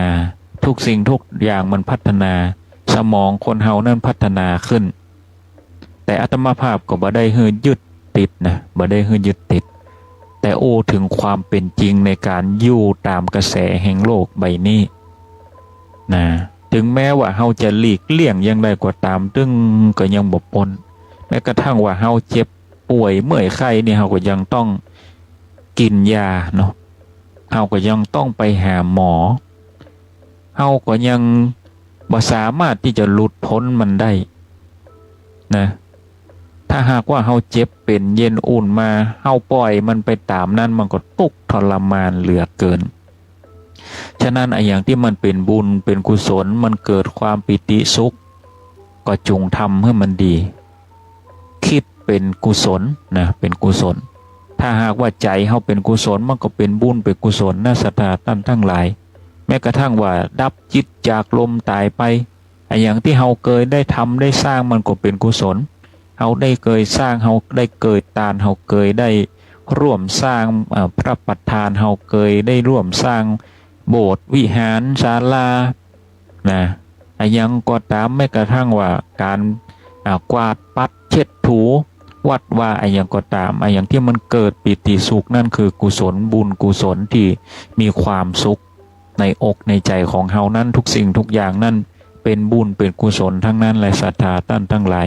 จะไปคิดอย่างให้มันซับซ้อนถ้าหากว่าซับซ้อนอันไหนทำไปมันก็รู้สึกบ่ดีอันนั้นก็บ่ดีอันนี้ก็บ่ดีอันนั้นแหละอกุศลอกุศลเขาว่าเนี่ยเป็นตัวขัดขวางเป็นตัวขัดขวางในสิ่งที่ดีที่งามที่มันดีอยู่แล้วนะนี่มันเป็นตัวขัดขวางนะศรัทธาท่านทั้งหลายอย่างที่เคยทำมาดีอยู่แล้วนั่นก็ทำให้มันดีอยู่แล้วนะอย่างภาษาบาลีเปิ้นว่ากตัญจะสุขตังเสยโยนะอย่างที่มันดีอยู่แล้วมันก็ดีอยู่แล้วการทำดีนั่นแหละนั่นดีกว่าทำดีนั่นแหละดีกว่านะศรัทธาท่านทั้งหลายมันต้องไปกึดอย่างซับซ้อนนะเพราะว่าถ้าเราจะนึกถึงพระนิพพานในชาตินี้นี่นะมันก็ยากนะมันเป็นสิ่งที่ยากเพราะว่าเฮานี่บ่สามารถที่จะหลุดไปตามกระแสแห่งโลกได้เพราะว่าโลกเฮานี่วิวัฒนาการมาอย่างก้าวไกลละเฮาต้องเห็นความจริงนะศรัทธาท่านทั้งหลายเฮาต้องเห็นความจริงนะจากที่สมัย200 ปีก่อนเนาะขนาดเฮาฮบกันเนี่ยฮบฆ่าศึกนี่เอาดาบฟันกันเนาะดาบฟันกันในปืนนี่แทบจะบ่หันละฮบกันฆ่ากันนี่โอ้เอาดาบฟันกันพอ100 ปีหลังมีโทรศัพท์ดูนะศรัทธาท่านทั้งหลายมันวิวัฒนาการขนาดไหนบ้านไผ่มีโทรศัพท์ห้องน้อยคนนะ1%แล้วอันนั้นก็หานะศรัทธาท่านทั้งหลายเมื่อโลกมันวิวัฒนาการมานี่มันเป็นกรียุคละความวุ่นวายมันเกิดขึ้นโทรศัพท์นี่จากปุ่มกดจากภาพขาวดำเป็นภาพสีบปเริ่มจากท่านมีทัชสกรีนมีการพัฒนาตั้งแต่มีวิทยุดูวิดีโอได้ท ถ่ายรูปชัดขึ้นวิวัฒนาการนะศรัทธาท่านทั้งหลายมาเดียวนี่อู้หากันนี่โทรหากันนี่หันกันได้แม้กระทั่งว่าอาตมาภาพนี่กระจายเสียงทางวิทยุนี่ออนไลน์ไปตัวนี่ผ่าน Facebook นี่ไลฟ์นี่ก็หันกันได้ดูศรัทธาท่านทั้งหลายนั่งอยู่วัดสันกระแปงหลวงนี่หันกันได้เหรอทำได้อย่างไรเมื่อ200 ปีนี่หบปันฆ่าฟันกันอยู่เนี่ยใจดาบนี่เมียงสักอย่างนะรถก็มีนะ200 ปีก่อนนะเอาใส่น้ำมันติดเครื่องบ่มนิ่มมีเนอะนะเฮาควรที่จะคิดว่าโลกเฮานี่พัฒนาไปเยอะฉะนั้นวัตถุนั่นเป็นสิ่งที่สำคัญอย่างยิ่งแต่ว่าบ่ให้ยึดติดพระพุทธองค์จึงบอกล่วงหน้าแล้วนะว่าบ่ให้ยึดติดมีได้นะมีได้แต่จะไปหักไปห่วงไปแหนนั่นไม่ใจทางเพราะว่าเฮานี่จะต้องดับจิตจากไปแน่นอนนะบอกวันใดก็วันหนึ่งนะเฮาต้องละจากสิ่งของเหล่านี้แต่ถ้าหากว่าตอนที่เฮายังบ่ได้ละมันตินนี่เฮายังบ่ได้ตายที่นะเฮาต้องแสวงหาความรู้หาปัจจัยที่อยู่อาศัยสิ่งอย่างก็ตามที่ดำเนินไปด้วยความสะดวกเมื่อเฮาได้สะดวกนี่เฮาก็ควรที่จะรักษามันไว้หามันไว้แสวงหาไว้แต่ว่าบ่ให้ยึดติดถ้าเฮายึดติดนี่มันห่วงหาอะไรหรอตึงไปไหนแล้วเนอะห่วงหาอะไรตายไปก็อยู่แวดวันตำบ้านนั่นเนาะตายไปก็แวดรถนั่นรถงามรถแปลงบ้านแปลงรถแปลงเอาอยู่หั่นน่ะจิตมันวนมันเวียนอยู่หั่นน่ะอันนั้นของกูอันนี้ของกูยึดจิตมันก็วนอยู่หั่นน่ะรอจนเกิดใหม่นะก็วนเวียนอยู่ในวัฏจักรเดิมวนเวียนกับของรักของหวงญาติมิตรสหายบางทีก็กลับมาเกิดกันเกิดพอก็ต้องมาชดใช้กรรมกันแฮมบางทีนี่เคยได้โกรธได้เครียดเคยได้ทำบดีอย่างต่อกันก็กลับมาเกิดมาชดมาใช้มาใช้มาตอบสายกันนะพระพุทธเจ้าว่าบางคนนี่เกิดมานี่มาค้ำเคกันแฮมบางทีนี่เป็นญาติมิตรนี่เคยเกลียดเคยชังกันมาก็กลับมาเกิดเป็นลูกเป็นหลานมาค้ำมาเคกันแฮมอันนี้เป็นเรื่องของกรรมนะที่ตอบสายกันไปนะมันมีนะพระพุทธองค์ว่าตึงบ่มีอย่างเป็นสิ่งที่บังเอิญฉะนั้นนี่ทุกสิ่งทุกอย่างดำเนินไปด้วยกรรมแม้กระทั่งอายุไขคนเฮานี่มันตึงมันเต้ากันหรอมันตึงมันเต้ากันถ้าบ่มีกรรมเป็นตัววัดนี่มันถึงอายุปุ๊บมันถึงล้มหายตายจากไปพร้อมกันหมดอ่ะแต่เหตุใดว่าทำไมเฮาถึงบ่ล้มหายตายจากไปพร้อมกันก็ว่าเฮาดำเนินไปด้วยกรรมทำไมเฮาถึงหน้าตาบ่เหมือนกันเพราะว่าเฮาดำเนินไปด้วยกรรมบางคนอายุมากนะอายุนักแต่หน้ายังจุ่มใสสีหน้าตาดีเล่างามสติปัญญายังดีบางคนนี่อายุ80 ปี90 ปียังท่องสูตรคูณได้บางคนนี่70 ปีนี่หลงลืมอันนั้นวางตีนไหนอันนั้นอยู่ไหนฮะหลังบ้านหน้าบ้านนี่หูจักละหลงลืมอันนี้ก็เป็นบุญเป็นกุศลเป็นกรรมอย่างหนึ่งก็เหมือนกันฉะนั้นบ่มีอย่างบังเอิญศรัทธาท่านทั้งหลายบอกว่าสติปัญญาอายุไขหน้าตานะทุกสิ่งทุกอย่างนั่นบ่มีอย่างบังเอิญทุกสิ่งทุกอย่างนั่นประกอบไปด้วยกรรมฉะนั้นเนี่ยเฮาต้องทำดีไว้ก่อนใครบ่ดีบ่ฮู้เฮาทำดีไว้ก่อนรักษาตนเองรักษาร่างกายรักษาจิตใจให้มันดีบางคนนี่เครียดเนาะเครียดอันนี้แล้วแต่ทางปฏิบัตินะบางคนเครียดก็พึ่งเหล้าพึ่งยาเสพติดบุหรี่อย่างต่างๆอันนี้บ่ได้ว่าอันนี้อู้ตามธรรมถ้าใครจะปฏิบัติตามเฮืองดเฮือละนั่นก็ดีแต่ถ้าหากว่าลดบ่ได้อันนั้นก็เป็นทางเลือกของแต่ละคนแต่ละท่านเพราะว่ามันเป็นปัจจัตตังเป็นปัจจัตตังเพราะว่าคนเฮานั้นเลือกที่จะดำเนินชีวิตในแต่ละคนนั้น ไม่เหมือนกันเนาะบ่เหมือนกันมันจึงบ่เหมือนกันฉะนั้นว่าไผบ่ได้มันเป็นปัจจตังถ้าหากว่ามุ่งไปในทางธรรมมันก็จะดำเนินไปตามธรรมนะศรัทธาท่านตั้งหลายถ้ามุ่งไปตามกิเลสมันก็จะไปตามกิเลสตัณหาถ้ามุ่งไปตามการแสวงหาก็อาจจะบ่ยึดเกิดอาจจะบ่ค่อยปล่อยวางอาจจะยึดติดนะฉะนั้นการแสวงหานั่นกับการปล่อยวางนั่นการวางนั่นต้องแยกคือออกไม่ใช่ว่าเราพอเพียงแค่นี้เราอยู่อย่างนี้เท่าอีคำว่าพอเพียงนั่นเป็นสิ่งที่ดีแต่ว่าคำว่าพอเพียงนั่นเราจะต้องมีความพยายามก่อนนะไม่ใช่ว่าบ่เคยพยายามบ่เคยอดทนบ่เคยแสวงหาแต่ก็บอกว่าพอดีแต่ถ้าหากว่าเราอดทนแล้วแสวงหาแล้วแล้วมันได้ตึกล่ะเราบ่สามารถที่จะก้าวกระโดดไปมากกว่านี้แล้วเราจึงใช้คำว่าพอดีพอเพียงเอาฉะนั้นอย่างที่เราควรจะแสวงหาได้คือแสวงหาเพราะว่าเราอยู่ตามกระแสแห่งโลกนี้เพราะว่าเมื่อเราแก่เฒ่าไปนี่เราเจ็บป่วยเมื่อยไข้เรามองเห็นความเป็นจริงว่าใครจะมาดูแลเราจะเอายุกเอายาที่ไหนเราจะมีกินมีใจอย่างใดเมื่อเราบ่มีเลี้ยวมีแรงแล้วนี่แหละศรัทธาท่านทั้งหลายอันนี้คือมองโลกด้วยธรรมมองโลกด้วยความเป็นจริงเอาธรรมนั้นมาใช้ในโลกของความเป็นจริงแต่พระพุทธองค์บ่ได้สอนแค่ว่าหลุดพ้นจากโลกนี้ไป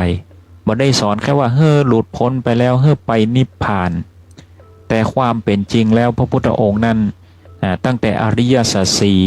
มรรคมีองค์8พระพุทธองค์ก็สอนแล้วก็มงคลสูตรมงคล38สิ่งเหล่านี้คือพระพุทธองค์สอนแล้วตรัสแล้วดำเนินชีวิตอย่างไรก็คือดำเนินชีวิตในความเป็นจริงนี่แหละศรัทธาท่านทั้งหลายเอาหลักธรรมนั้นมาดำเนินชีวิตแห่งความเป็นจริงเข้าใจในความเป็นจริงเข้าใจในธรรมชาติอย่างแท้จริงแล้วมันจะดำเนินด้วยการแก้ไขปัญหาโดยสติปัญญานี่แหละศรัทธาท่านทั้งหลายเปิ้นถึงว่ามีสติมีปัญญาสมาธิปัญญามีศีลประคับประคองเพื่อเป็นการที่จะบ่เบียดเบียนกันเพื่อที่จะอยู่เพื่อการมีความสุขสงบมีศีลสมาธิสติปัญญาในพระพุทธองค์ห้อยคอไว้เพราะว่าจะไปที่ไหนก็ตามนะถ้าหากว่าเขาโกรธเขาแค้นขึ้นมาทันทีนี่เขาอยากจะทำลายร่างกายผู้อื่นนะเขาอยากป้องเอาชีวิตผู้อื่นนี่ศีลมันก็โผล่ขึ้นมาเพราะว่าเขามีศีลก็บ่สามารถที่จะทำผิดไปมากกว่านี้ได้เพราะว่าศีลนั่นแปลว่าศีลข้อหนึ่งนั่นปานาติปาตาเวรมณีสิกขาปะทังสมาธิยานี่คือการบ่ฆ่าสัตว์การบ่เบียดเบียนสัตว์นะศรัทธาท่านทั้งหลายเมื่อมีศีลปุ๊บก็บ่สามารถที่จะไปเบียดเบียนชีวิตใครได้ละอันนี้คือข้อสำคัญข้อที่ควรที่จะเข้าใจได้ง่ายๆธรรมจะต้องเข้าใจง่ายๆไม่ใช่ธรรมที่คืออะไรอย่างธรรมนั่นจะต้องทำเป็นธรรมที่เข้าใจได้ง่ายเมื่อพระสงฆ์ออกไปแล้วจะต้องเข้าใจได้โดยง่ายด้วยทันทีนั่นแหละคือธรรมฉะนั้นพระสงฆ์นี่ศึกษาแล้วก็จ้องกันกองเป็นคำที่พุทธบริษัทนั้นเข้าใจได้โดยง่ายเช่นกันฉะนั้นอัตวภาพส่วนมากแล้วจะเป็นคำที่เข้าใจโดยง่ายนะเพราะว่าถ้าหาว่างงนะบ่เข้าใจตุนี่ยังบ่ฮู้ ก็จะทำให้บ่ได้อะไรอย่างฉะนั้นนี่อาตมาภาพเลยตั้งรายการว่าวาทธรรมนำใจก็คือเอาหลักธรรมนี่แหละศรัทธาท่านทั้งหลายเอาหลักธรรมที่พระพุทธองค์เคยได้ตรัสไว้เอามากันมากองเอามาคิดพิจารณาให้ทุกคนทุกท่านนั้นได้กลับมาคิดบางสิ่งบางอย่างก็เป็นสิ่งที่พุทธบริษัทเคยได้ยินมาแล้วนั่นแหละศรัทธาท่านทั้งหลายแต่อาตมาภาพนำมาเป็นวาทธรรมนั่นก็เพื่อที่จะเตือนสติการฟังธรรมนั่นไม่ใช่แค่ว่าเป็นการฟังเพื่อเข้าใจอย่างเดียวแต่บางทีเราได้ยินได้ฟังมาแล้วนั่นก็เป็นการทวนเป็นการเตือนสติ การทวนนี่เป็นการระลึกนึกถึงการทวนนะข้อคิดข้อธรรมต่างๆนี่อยู่ในพหูสูตรอยู่ในพหูสูตรคือการทวนนะเอตทัคคะด้านพหูสูตรนั่นก็คือพระอานนท์พระอานนท์นั่นเป็นผู้ที่เมื่อสดับรับฟังธรรมเทศนาขององค์พระสัมมาสัมพุทธเจ้านั้นพระพุทธองค์เทศปุ๊บนี่พระอานนท์นี่จำได้ทุกคำนะจำได้ทุกคำเพราะว่าเป็นผู้ที่เป็นพหูสูตรเป็นเอตทัคคะด้านพหูสูตรนะพระอานนท์นั้นเป็นผู้ที่คอยจดจำว่าพระพุทธองค์นั้นเทศอะไรอย่างพ่องตรัสอะไรอย่างพ่องนะจำได้หมดนะพระอานนท์นะพระอานนท์เป็นผู้ที่มีความจำดีมีสติปัญญาดีทุกสิ่งทุกอย่างที่องค์พระสัมมาสัมพุทธเจ้าได้เทศได้ตรัสไว้นั้นพระอานนท์นั้นจำได้หมดนะเลยมีในคิริมานะสูตรนี่ก็จะเป็น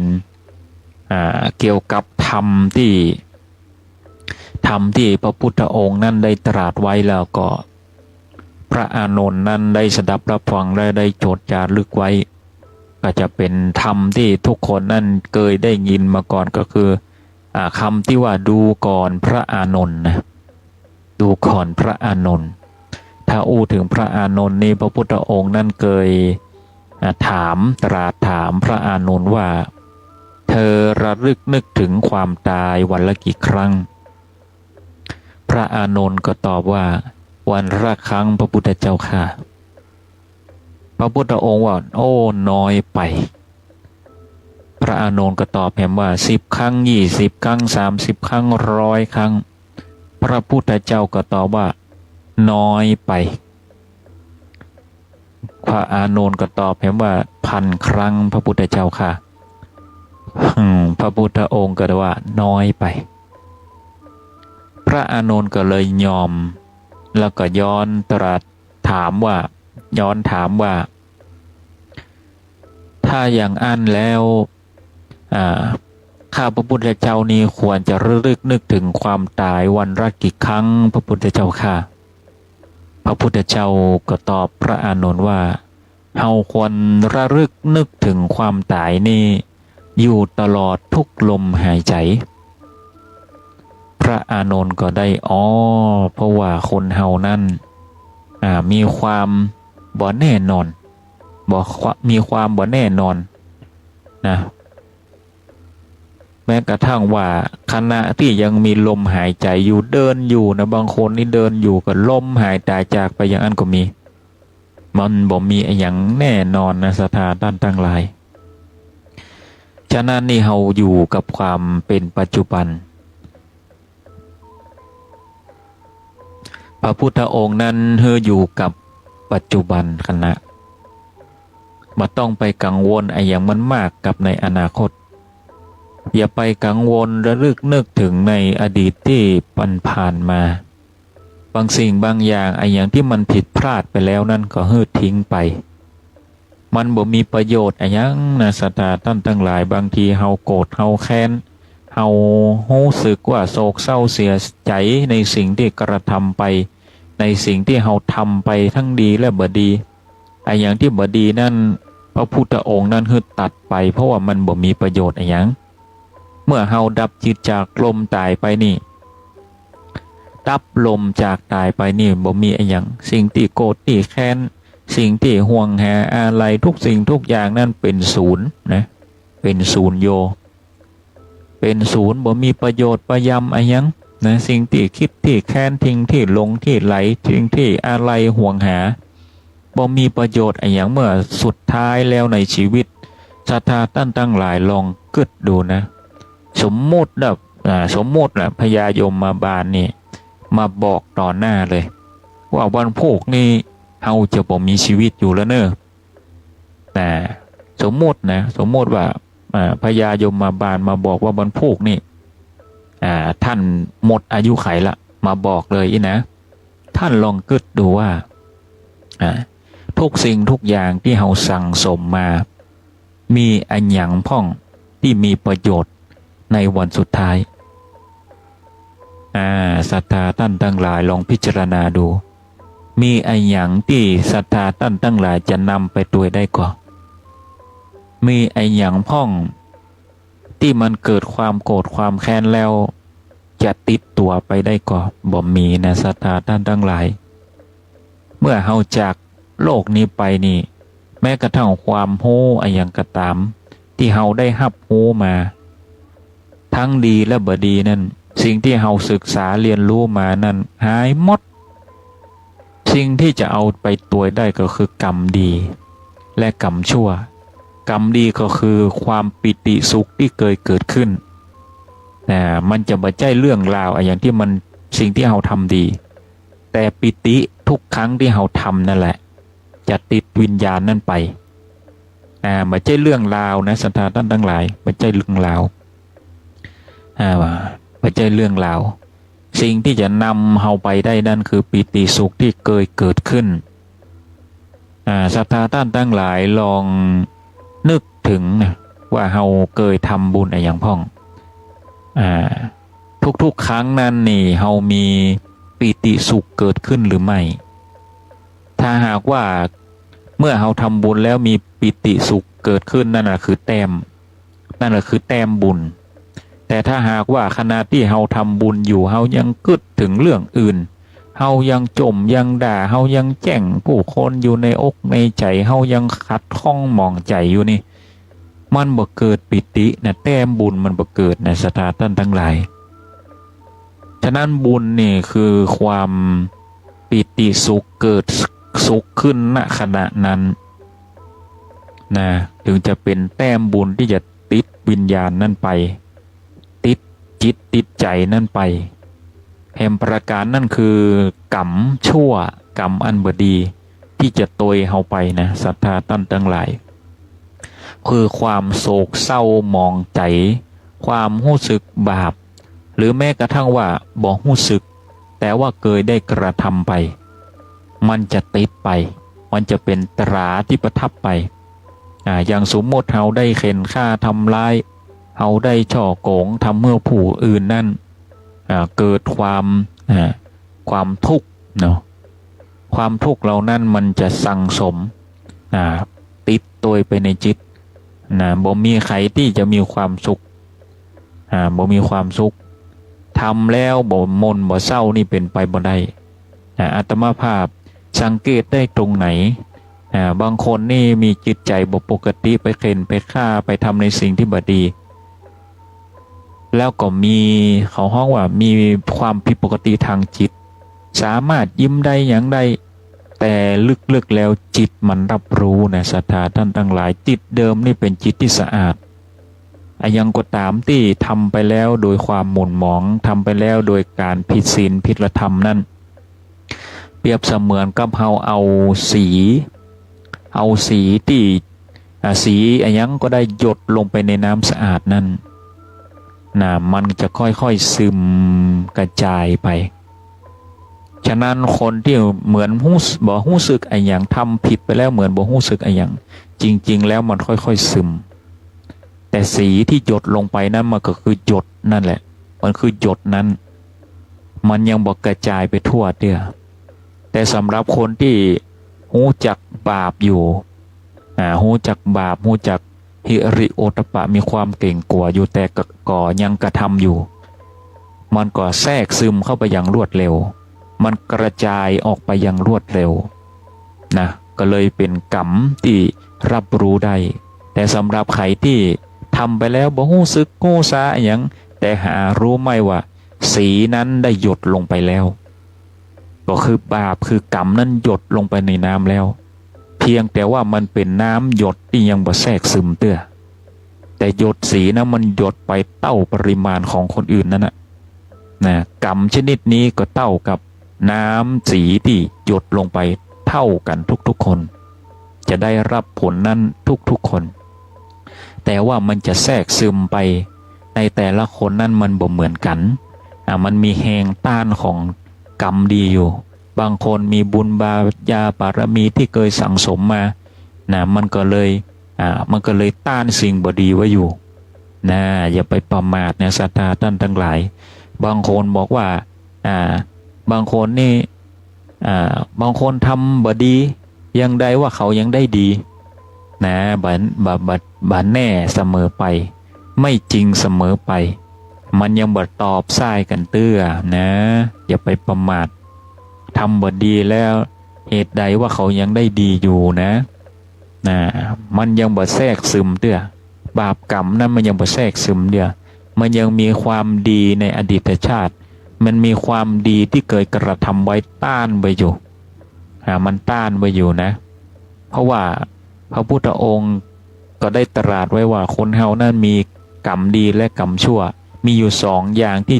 จะติดตัวติดใจไปในจิตวิญญาณนั้นๆแสดงว่า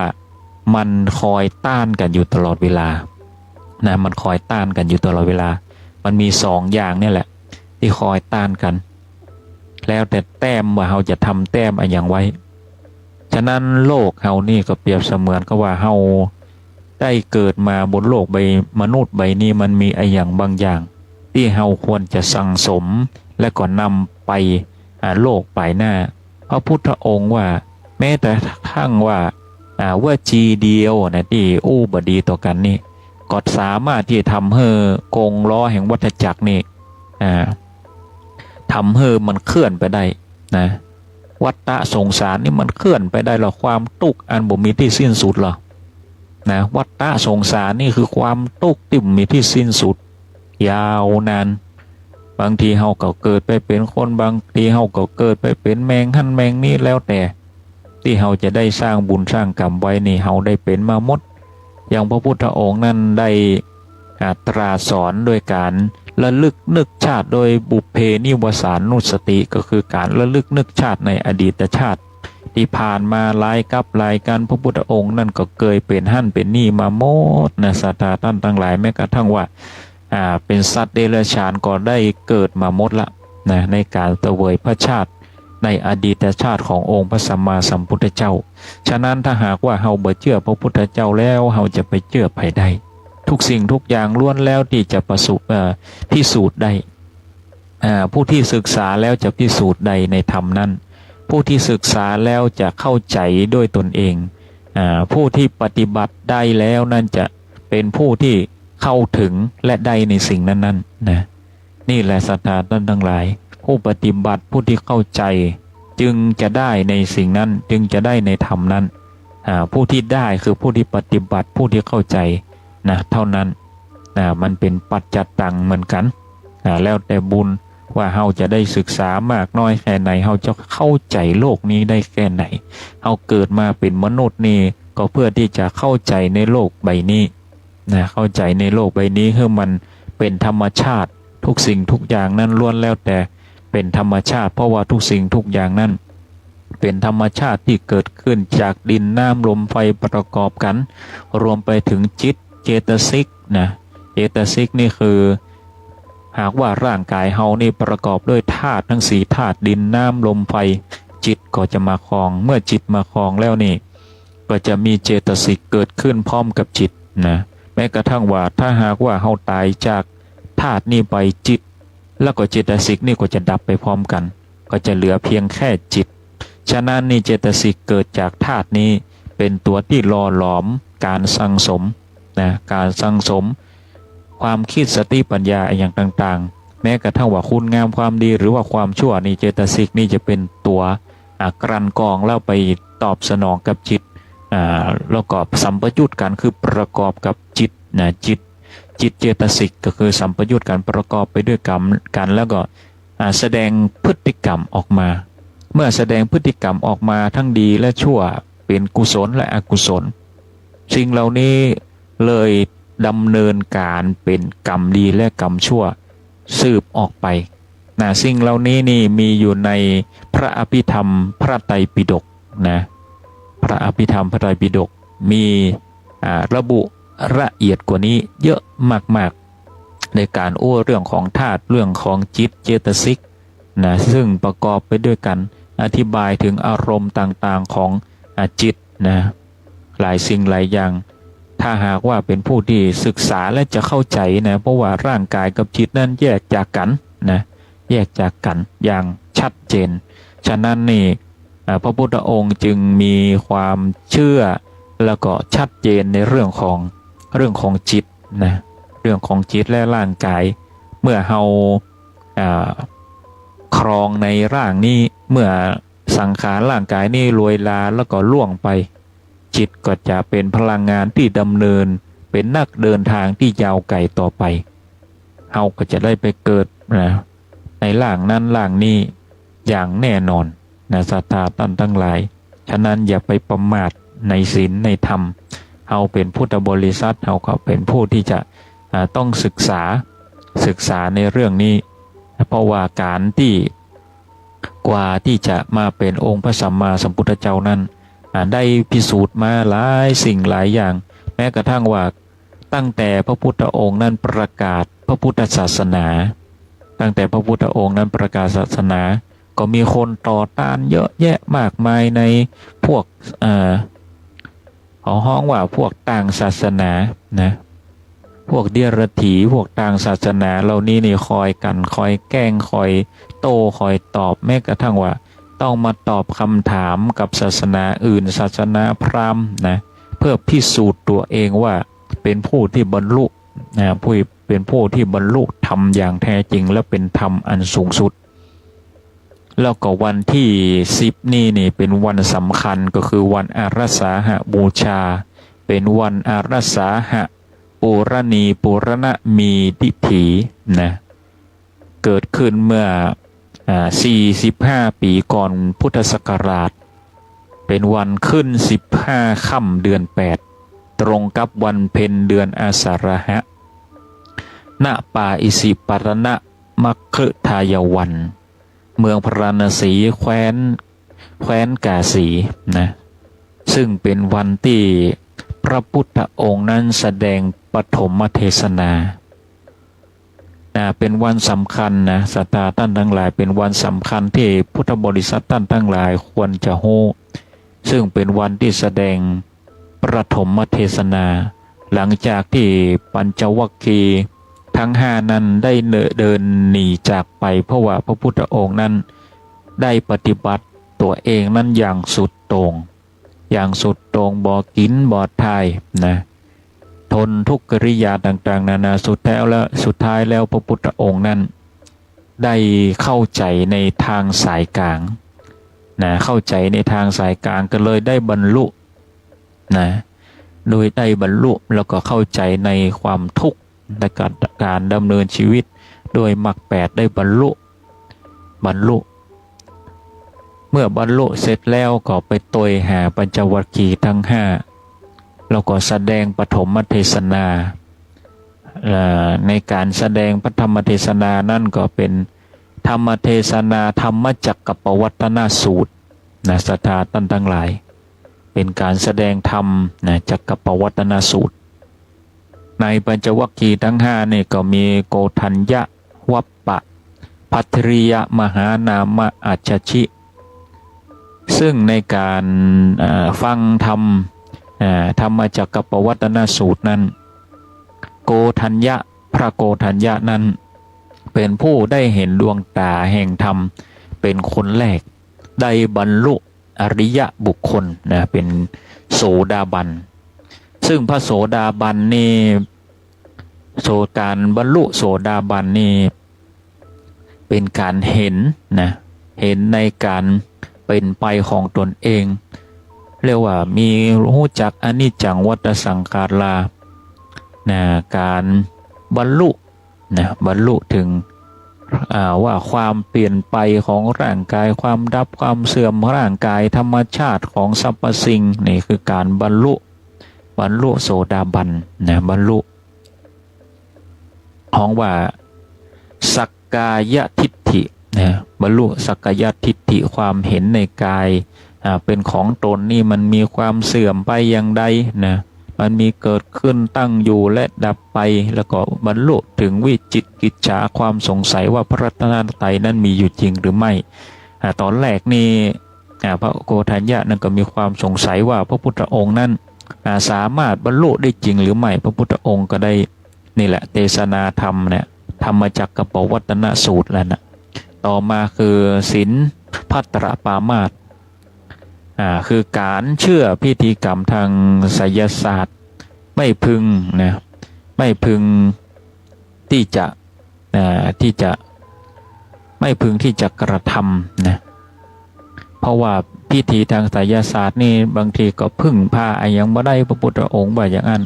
คือสิ่งที่เราจะต้องพึ่งพาตัวเองบ่พึ่งพาสิ่งที่อยู่ภายนอกจากธรรมนะศรัทธาตั้นตั้งหลายทุกสิ่งทุกอย่างนี่พระโกฏัญญะนั่นก็ได้ละทิ้งสิ่งเหล่านี้ไปก็พึ่งแต่หลักธรรมพึ่งแต่ตัวเองเป็นหลักนี่แหละศรัทธาตั้นตั้งหลายพระพุทธองค์จึงเน้นย้ำว่าพึ่งพาตนเองเพราะสุดท้ายแล้วการที่จะ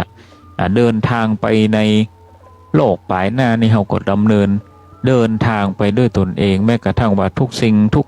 สรรพวิชาอย่างต่างๆนี่เราก็เอามันไปตัวบ่ได้นะแม้กระทั่งว่ายศทรัพย์สินเงินทองอย่างก็ตามนี่เราจะไปอ้างในยมโลกบ่ได้นะว่าเราเคยนะสมัยเราเป็นมนุษย์นี่เรามียศถาบรรดาศักดิ์มีเงินทองมากมาย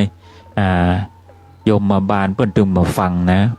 เพิ่นจะฟังแต่กรรมดีและกรรมชั่วนะเพิ่นจะถามว่าเอานี่ทำความชั่วยังไม่พ้อง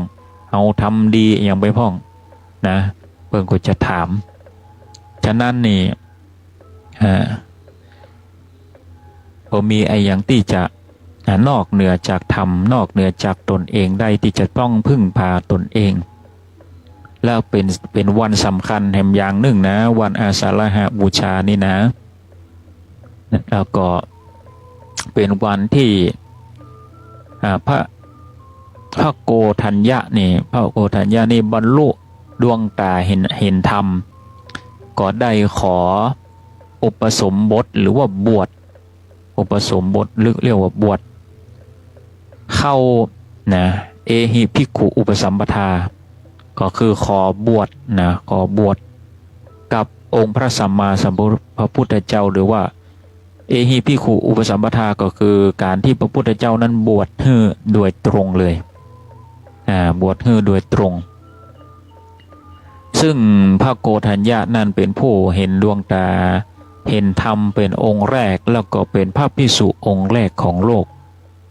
นะถ้าหากว่าใครถามว่าพระภิกษุองค์แรกนี่เป็นไผเนี่ยก็ต้องตอบว่าโกฏัญญะซึ่งเป็นพระภิกษุองค์แรกของโลกนะแล้วก็เป็นวันสำคัญแห่งอย่างหนึ่งก็คือวันนี้นั้นเมื่อได้มีพระภิกษุองค์แรกแล้วนี่ก็ฮ้องว่าได้แก้ว3ประการก็คือพระรัตนตรัยครบองค์สมบูรณ์คือ3ประการคือพระพุทธพระธรรมพระสงฆ์คือแก้ว3ประการที่เรายึดถือกันทุกวันนี้ซึ่งการบวชนั่นก็บ่มีหยังคือพุทธังสรณังคัจฉามิธัมมังสรณังคัจฉามิสังฆังสรณังคัจฉามิหลังจากนั้นนี่พระอัญญาโกฏัญญะก็ได้เป็นพระภิกษุโดยสมบูรณ์แบบศรัทธาท่านทั้งหลายซึ่งวันอาสาฬหบูชานั่นก็จะตรงกับวันที่6กรกฎาคมตรงกับวันอาทิตย์กรกฎาคมเป็นวันขึ้น15ค่ำนะเป็นศีลใหญ่ศีลใหญ่15ค่ำเดือน8เป็นศีลใหญ่เป็นวันอาสาฬหบูชาก็ขอเชิญชวนนะศรัทธาท่านทั้งหลายไปทำบุญในวันศีลใหญ่นี่ระลึกนึกถึงองค์พระสัมมาสัมพุทธเจ้าระลึกนึกถึงธรรมเจ้าแล้วก็ภิกษุสังฆเจ้าก็คือปัญจวัคคีย์ทั้ง5นี่รวมไปถึงพระอรหันตาที่เป็นสาวกขององค์พระสัมมาสัมพุทธเจ้ารวมไปถึงพระภิกษุสงฆ์ที่ปฏิบัติดีปฏิบัติชอบตราบจนเท่าทุกวันนี้ที่ได้ศึกษาหลักธรร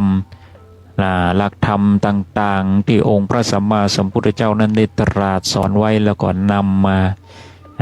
นำมาให้พุทธบริษัทท่านทั้งหลายนั้นได้สดับรับฟังได้ศึกษาแล้วก็เผยแพร่พุทธศาสนาทุกคนนั้นเกิดความสุขความสงบอยู่ในโลกใบนี้ด้วยความสุขความสงบโดยศีลโดยธรรมนะศรัทธาท่านทั้งหลายฉะนั้นนี่เราจะต้องระลึกนึกถึงคุณขององค์พระสัมมาสัมพุทธเจ้าซึ่งเป็นเก้าเง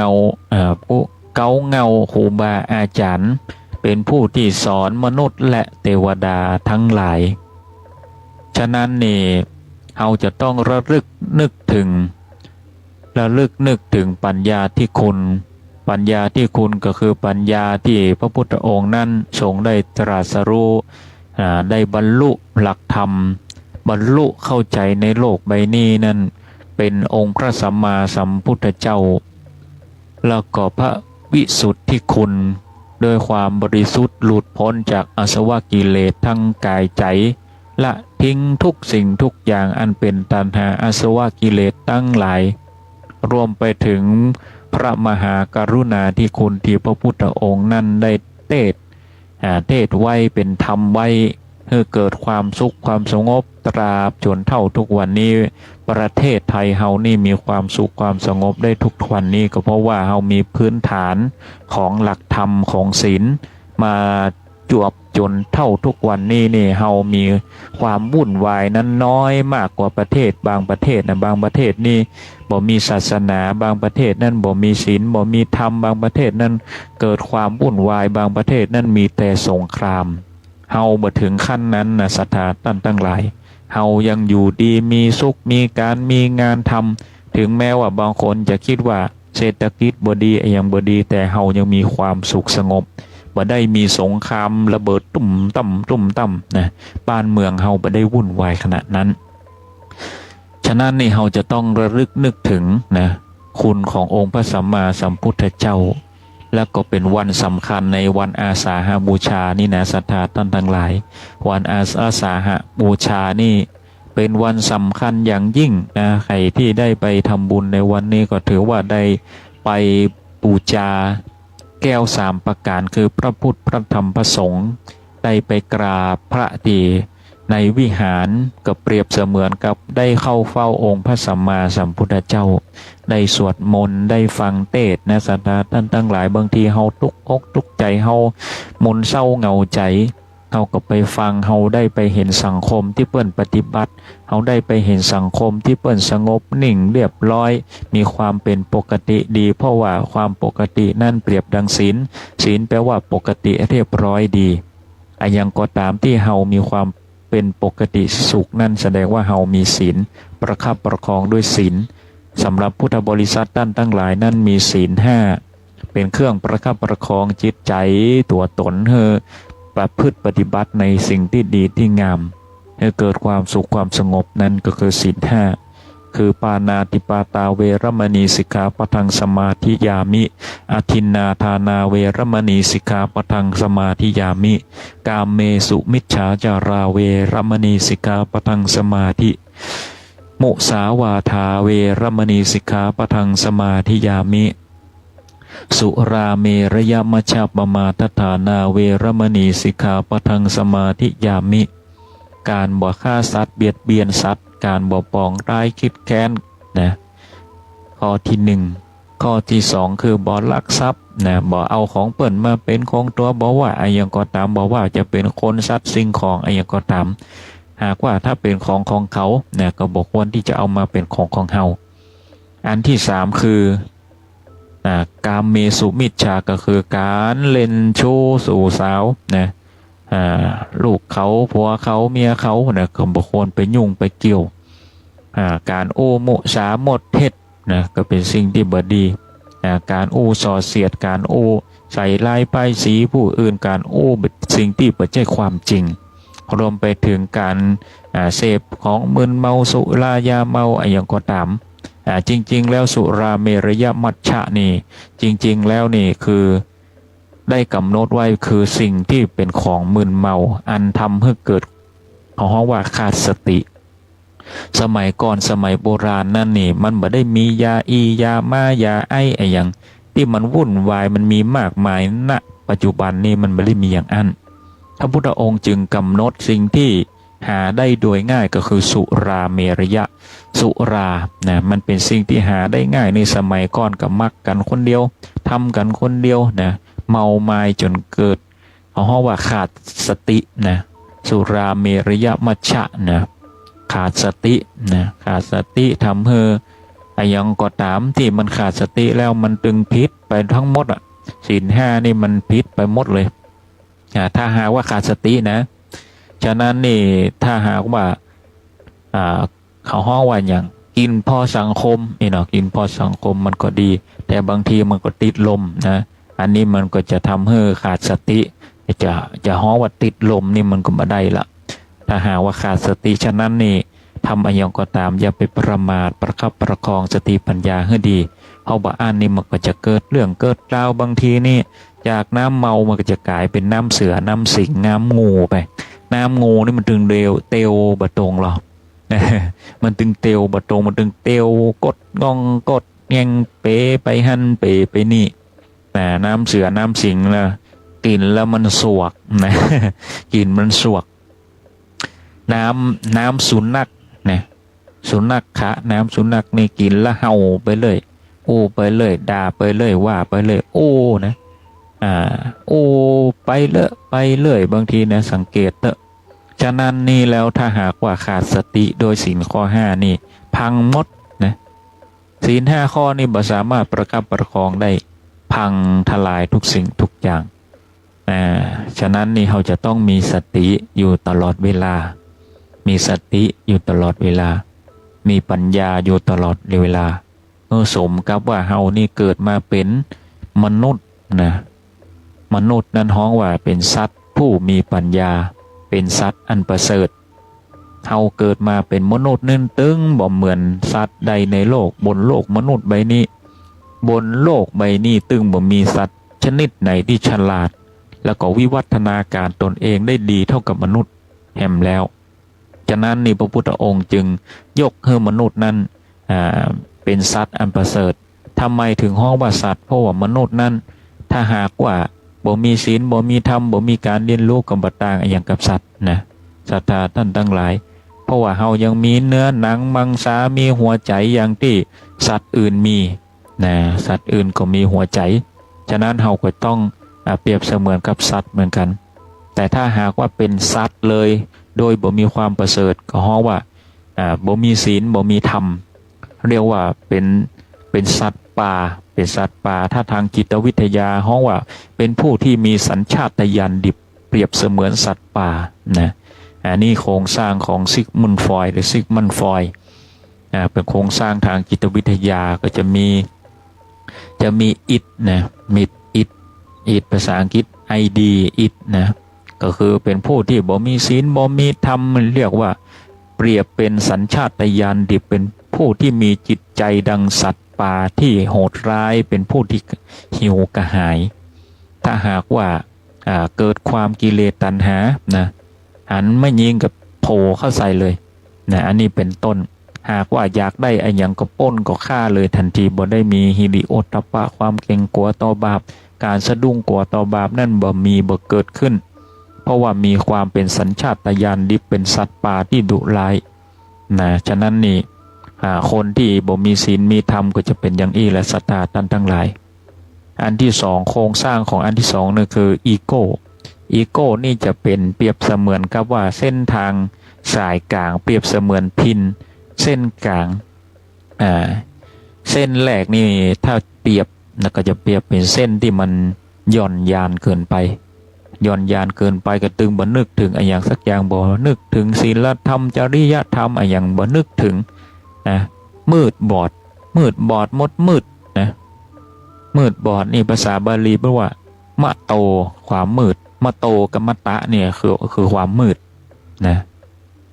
มีความมืดอยู่ในอกในใจบ่หันทำนะบ่มีฮิริโอตตัปปะใดๆทั้งสิ้นทำอะไรอย่างตื่นบ่มีความ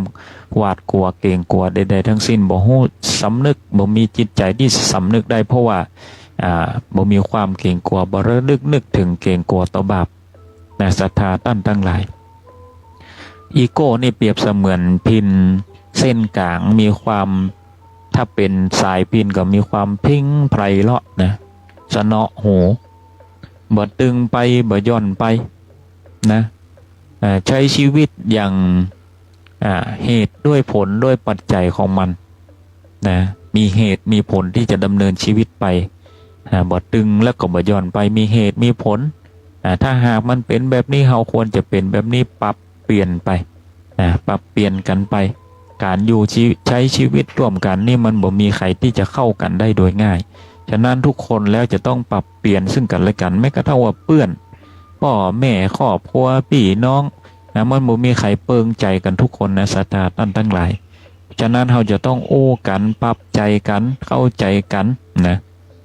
มันสามัคคีกันปรับกันได้จูนกันได้มันก็จะอยู่ด้วยกันได้บอกว่าจะเป็นสามีและภรรยา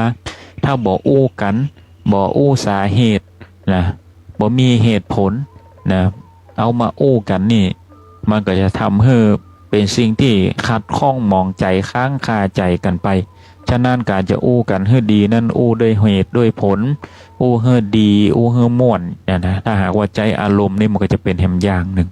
เกิดการทะเลาะเบาะแวงไปฉะนั้นนี่เราจะต้องโอ้ให้ดีนะใจกำอู้กำจาเหตุผลให้ดีปรับเปลี่ยนไปนะฉะนั้นนี่อีโก้นี่เปรียบเสมือนกับผู้ที่มีศีลธรรมจริยธรรมดีนะเป็นผู้ที่อยู่ตรงกลางหูเหตุหูผลของมันบางทีถ้ามันเหตุมันผลแล้วก็ยังทะเลาะกันอยู่ก็ห้องว่าต้องนอกเหตุเหนือผลนะต้องนอกเหตุเหนือผลก็คือเอาเหตุผลนั้นขว้างไปเหียเอาเหตุผลนั้นขว้างไปเหียเฮาก็วางมันได้เอาวางมันลงวางมันวงเกิดมีความรู้สึกเฉยๆนะรู้สึกเฉยๆแล้วก็ทีนี้มันก็จะคลายจากการทะเลาะเบาะแวงกันได้เขาก็จะอู้เรื่องอื่นอู้เรื่องถึงความดีกันพ่องนึกถึงตั้งแต่เฮานี่พบกันเจอกันสมัยก่อนเนี่ยเฮาได้กระทำความดีกันไว้นึกถึงความดีที่เคยกระทำกันไว้นะถ้าหากว่าเอาอารมณ์นะตอนนั้นนี่มันตึงจะปุดจะขาดนะศรัทธาท่านทั้งหลายความสัมพันธ์นี่มันตึงจะปุดจะขาดแต่ถ้าเฮาย้อนนะถอยย้อนมาระลึกนึกถึงคุณงามความดีที่เฮาทำดีต่อกันนั่นมันก็จะทำให้เฮานั่นระลึกถึงคุณงามความดีสายสัมพันธ์อย่างมันก็จะเชื่อมมัดหากันได้แต่ถ้าหากว่าบ่ได้ระลึกนึกถึงความดีซึ่งกันต่อกันนี่มีแต่บวกอย่างเดียวนี่บวกอย่างเดียวเอาความบดีมาโอ้ต่อกันเอาความบดีมาเถียงกันเอาความบดีมาเป็นเหตุเป็นผลกันนี่ปุ๊ดศรัทธาท่านทั้งหลายปุ๊ดแน่นอนฉะนั้นนี่เราจะต้องอู้ดีมีเหตุผลนะโอ้กันดีมีเหตุผลแล้วต้องรับฟังซึ่งกันและกันต่อมานี่เป็นซูเปอร์อีโก้นี่ตึงเกินไปดีเกินไปสำนึกผิดดีเกินไปไอ้ยังก็รู้สึกผิดหมดเนี่ยไอ้ยังนิดอย่างน้อยนี่รู้สึกผิดหมดเหมือนกับว่าชีวิตนี้เฮาบ่ใช่คนดีบนโลกนี้เอาว่าซูเปอร์อีโก้มีความตึงเกินไปนะทำไอ้อย่างที่มันตึงเกินไปตึงไปพระพุทธองค์ว่ามันจะขาดพอขาดปุ๊บสิ่งที่บำเพ็ญมาทำไอ้อย่างมามันสูญสลายหายเปล่าหมดบางคนนี่ตั้งใจทำดีมาปุ๊บทำดีสุดท้ายแล้วก็ต้องลดละไปทิ้งไปเสียหมดเพราะว่าตึงเกินไปพอตึงเกินไปก็ลดความพยายามไปบางคนนี่ในแหมลักษณะหนึ่งก็คือรู้สึกผิดเกินไปมีสมัยแต่ก่อนนี่มีข่าวเมื่อ10 กว่าปีก่อนมีข่าวว่ามีนักเรียนนักศึกษานั่นนี่เขาฮ้องว่าทำลายชีวิตตัวเองฆ่าตัวเองฆ่าตัวเองก็คือเป็นผู้ที่เรียนหนังสือดีมาโดยตลอด 4.00 มาโดยตลอดวันหนึ่งนี่เกิดเจ็บป่วยเมื่อยไข้วันนั้นไม่ได้อ่านหนังสือพอไม่ได้อ่านหนังสือปุ๊บก็ไปสอบคะแนนก็ตกนะ ก็ตกบ่เยอะได้3.90แต่ด้วยความที่มีฮ้องว่าสภาวะจิตใจที่มีซูเปอร์อีโก้สูงมีความรู้สึกผิดสูงรู้สึกว่าเฮาทำได้บ่ดีอย่างที่เคยมีความผิดหวังนะคนที่มีซูเปอร์อีโก้นั่นจะมีความผิดหวังที่สูงมากๆพอสูงมากๆเกิดความผิดหวังกลัวเพื่อนจะล้อกลัวพ่อแม่จะด่าจะว่ากลัวตำหนิกลัวไปทุกสิ่งทุกอย่างเพราะว่าซูเปอร์อีโก้มีความตึงของชีวิตเกินไปเลยทำให้เด็กคนนั้นต้องฆ่าตัวตายนะทำร้ายร่างกายตัวเองเป็นบาปเป็นกรรมติดตัวไปเป็นสิ่งที่บ่ดีนะเฮาทำร้ายเหมือนกับว่าเฮาผิดศีลข้อหนึ่งเหมือนกันนะการฆ่าตัวเองนี่ก็ถือว่าเป็นผิดศีลตัวหนึ่งเหมือนกันเพราะว่ามันบ่ถึงแก่กรรมแก่เวลาเตื้อนะแต่เฮาทำตัวเองเพราะว่าทำด้วยกรรมมันเมื่อเฮาตายด้วยกรรมมันก็จะเป็นกรรมในสถานตั้งหลายนะการฆ่าตัวเองนั่นก็เป็นสิ่งที่เรียกว่ากรรมอย่างหนึ่งสร้างกรรมให้สองเต้าให้ตัวเองนะสถานต่างหลายอันนี้ห้องว่าซุปเปอร์อีโก้มีความสำนึกผิดมากเกินไปฉะนั้นเราจะต้องอยู่ในทางสายกลางมีความพอดีอยู่ด้วยเหตุด้วยผลมีศีลธรรมจริยธรรมประคับประคองด้วยเหตุด้วยผลของมันทุกสิ่งทุกอย่างมันมีเหตุมีผลของมันดำเนินชีวิตด้วยความจริงความจริงเป็นสิ่งที่ไม่ตายนะอย่างที่บางสิ่งบางอย่างนี่เรามัวแต่ไปเกรงใจเขาก็บ่ไหวจะทำให้เกิดความตุกข์ในตัวเองอย่างสมมติมีคนมายืมสตังค์บางทีก็100 200 300เมื่อมันบ่อยขึ้นหรือว่ามันเพิ่มมากขึ้นหรือบางทีนี่ยืมก็บ่คืนก็มีมันก็จะทำให้ตนเองนั่นลำบากด้วยความเมตตาที่เมตตาโดยบ่ถูกทางฉะนั้นเราจะต้องมีการปฏิเสธพ่องเอ็นดูตัวเก่าพ่องนะเวลาเฮาให้ยืมนี่มันก็ดีนะมันก็ดีแต่เวลาเฮาทวงคืนนี่มันยากลำบากฉะนั้นพอเฮาทวงคืนแล้วมันบ่ได้มันเป็นทุกข์แก่ตนเองสถานตั้งหลายกลายเป็นว่ามันเกิดสร้างความทุกข์ฉะนั้นนี่เฮาจะต้องรู้จักปฏิเสธพ่องนะปฏิเสธพ่องความจริงไปเลยนะเฮาบ่สามารถที่จะให้ยืมได้นะเฮาบ่สามารถที่จะให้ยืมได้เพราะว่าเฮาต้องมีกินมีใจเฮาต้องเก็บส่วนนี้ไว้ให้ลูกให้เต้าให้คนนั้นคนนี้เฮาไม่ใช่ว่าเงินเฮาหามาได้ง่ายๆไม่ใช่ว่าเฮาจะต้องเก็บเพื่อที่จะให้ใครมายืมนะตรงไปเลยปุ๊ดขาดอย่างมัน นะความจริงเป็นสิ่งไม่ตายหรอกเฮาบ่อนุญาตที่จะให้ใครนะเฮาบ่อนุญาตที่จะให้ใครมายิบมายืมเฮาไปได้จะได้ของเฮานะความจริง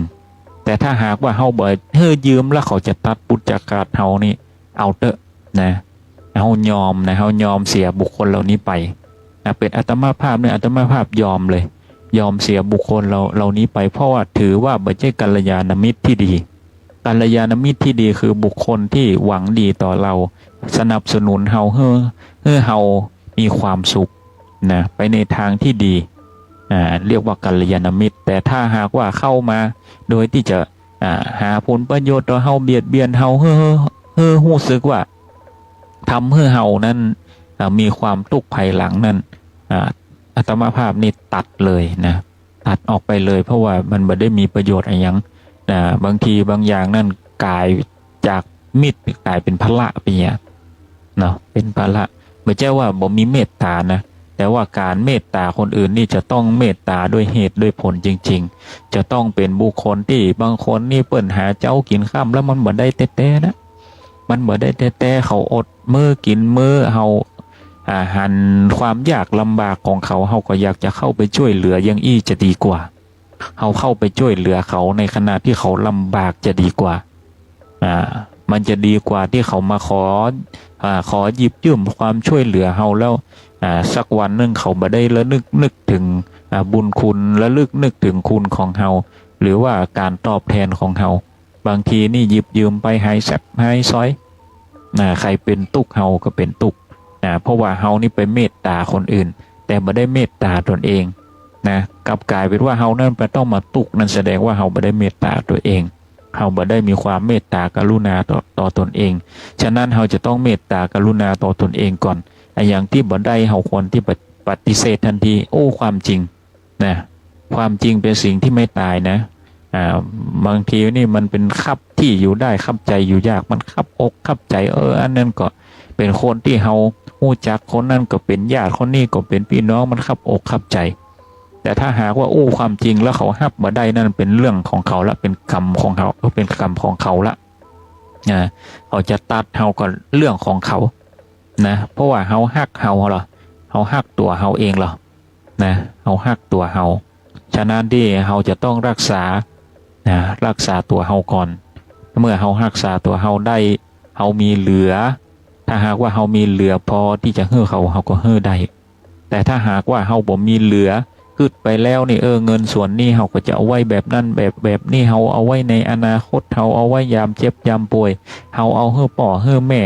นะเฮามีสิ่งที่เฮาจะต้องรับผิดชอบนั้นอย่าให้ใครเข้ามาล้ำเส้นเฮาได้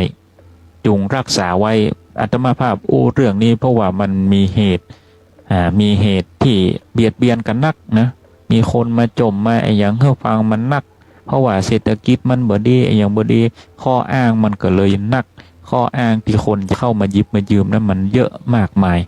นะซึ่งมันเป็นการมาเบียดเบียนเฮาบ่เกิดความบ่ม่วนอกม่วนใจมันน้อยคนศรัทธาท่านทั้งหลายยืมวันนี้คืนวันโภคนะตรงตามกรรมเป๊ะๆนะมันน้อยนะมันน้อยฉะนั้นนี่ไปถึงเรื่องของสัจจะตัวไปถึงเรื่องของสัจจะจะต้องมีสัจจะตัวถ้าหากว่าเฮาเมตตากับคนที่มีสัจจะนะอันนี้แหมอย่างนะ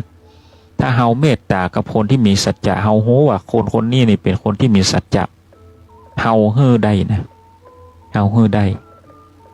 สมมุติว่ายืมวันนี้เนี่ยอย่างคนร่ำคนรวยนี่บางคนนี่เพิ่นมีสัจจะเขายืมกันเป็นล้านนะศรัทธาท่านทั้งหลาย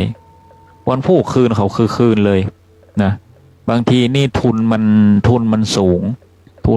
งบ่พอนะบ่พอที่จะลงทุน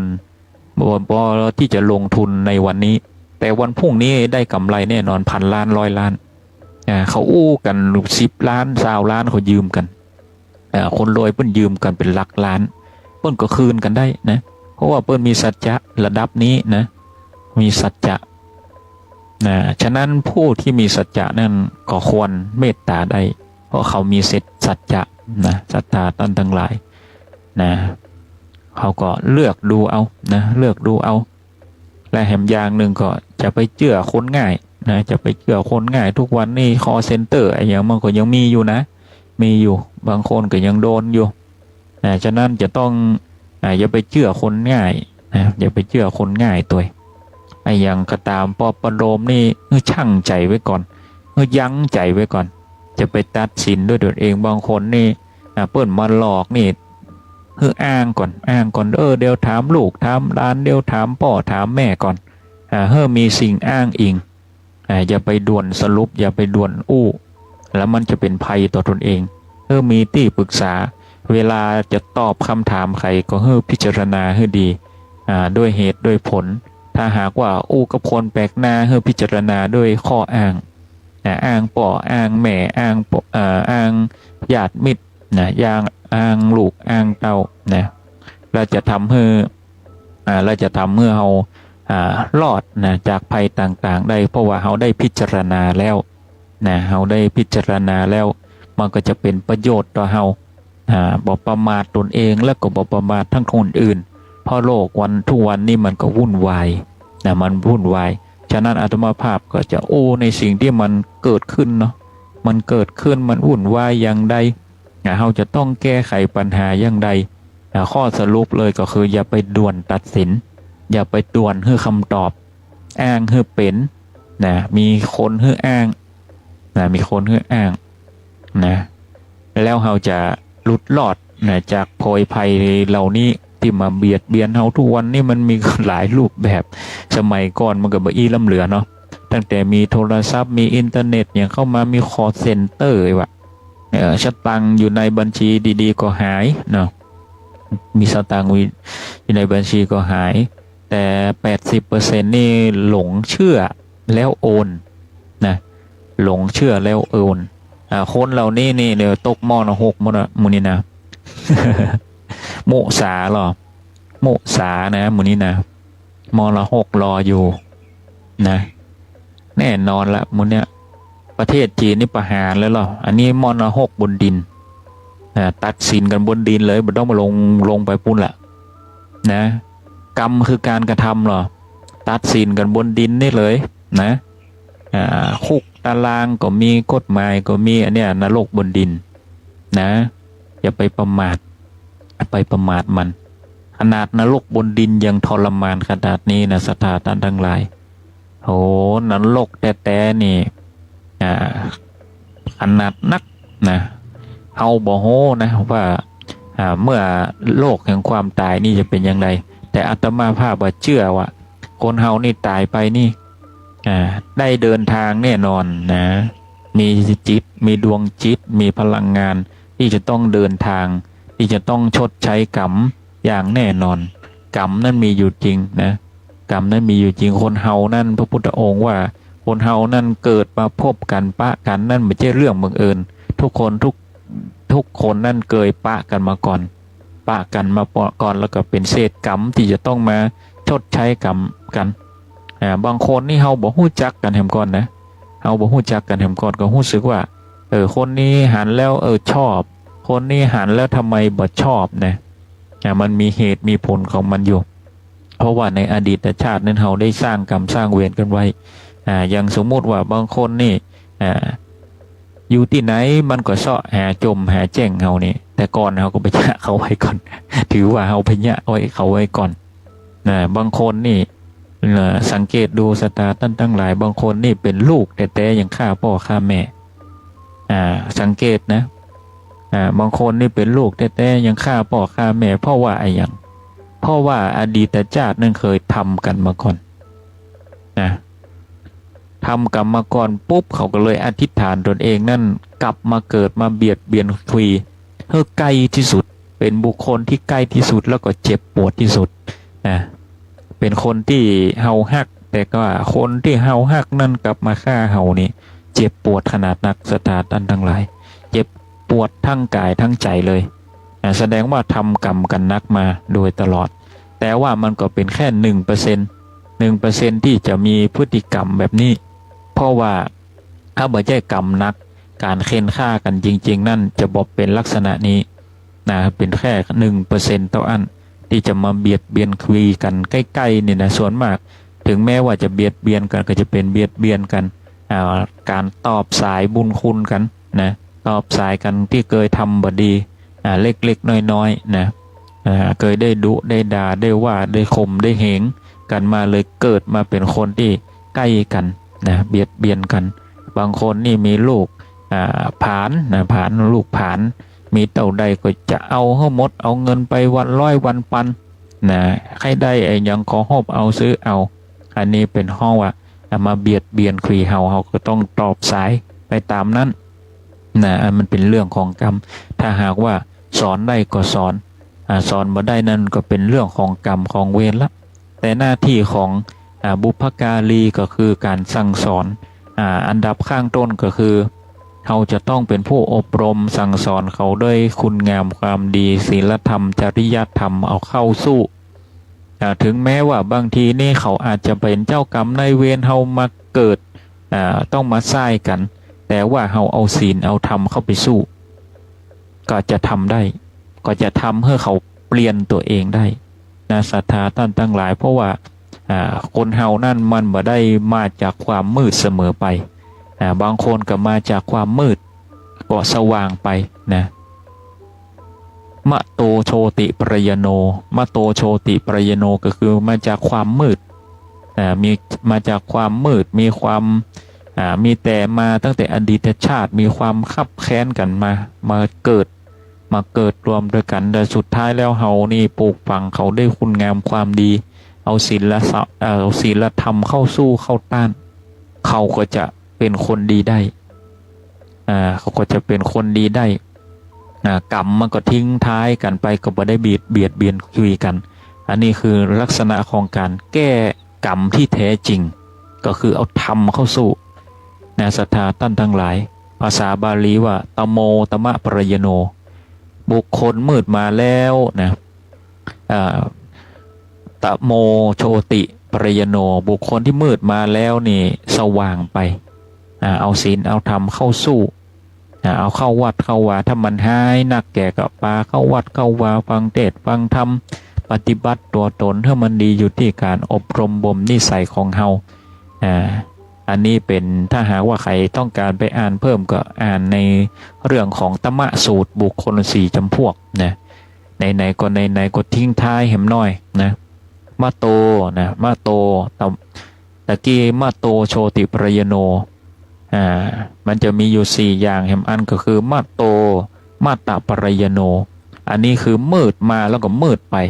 มืดมาแล้วมืดไปนี่โอ้อันอย่างก็บ่ดีบ่มีศีลมีธรรม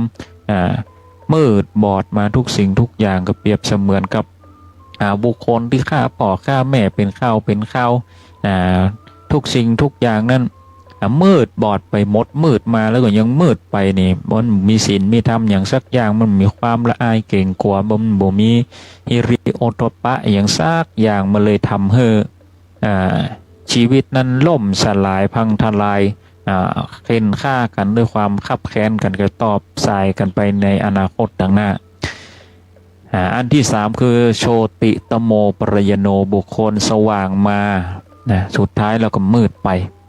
บางคนนี่ดีมาโดยตลอดแต่ว่า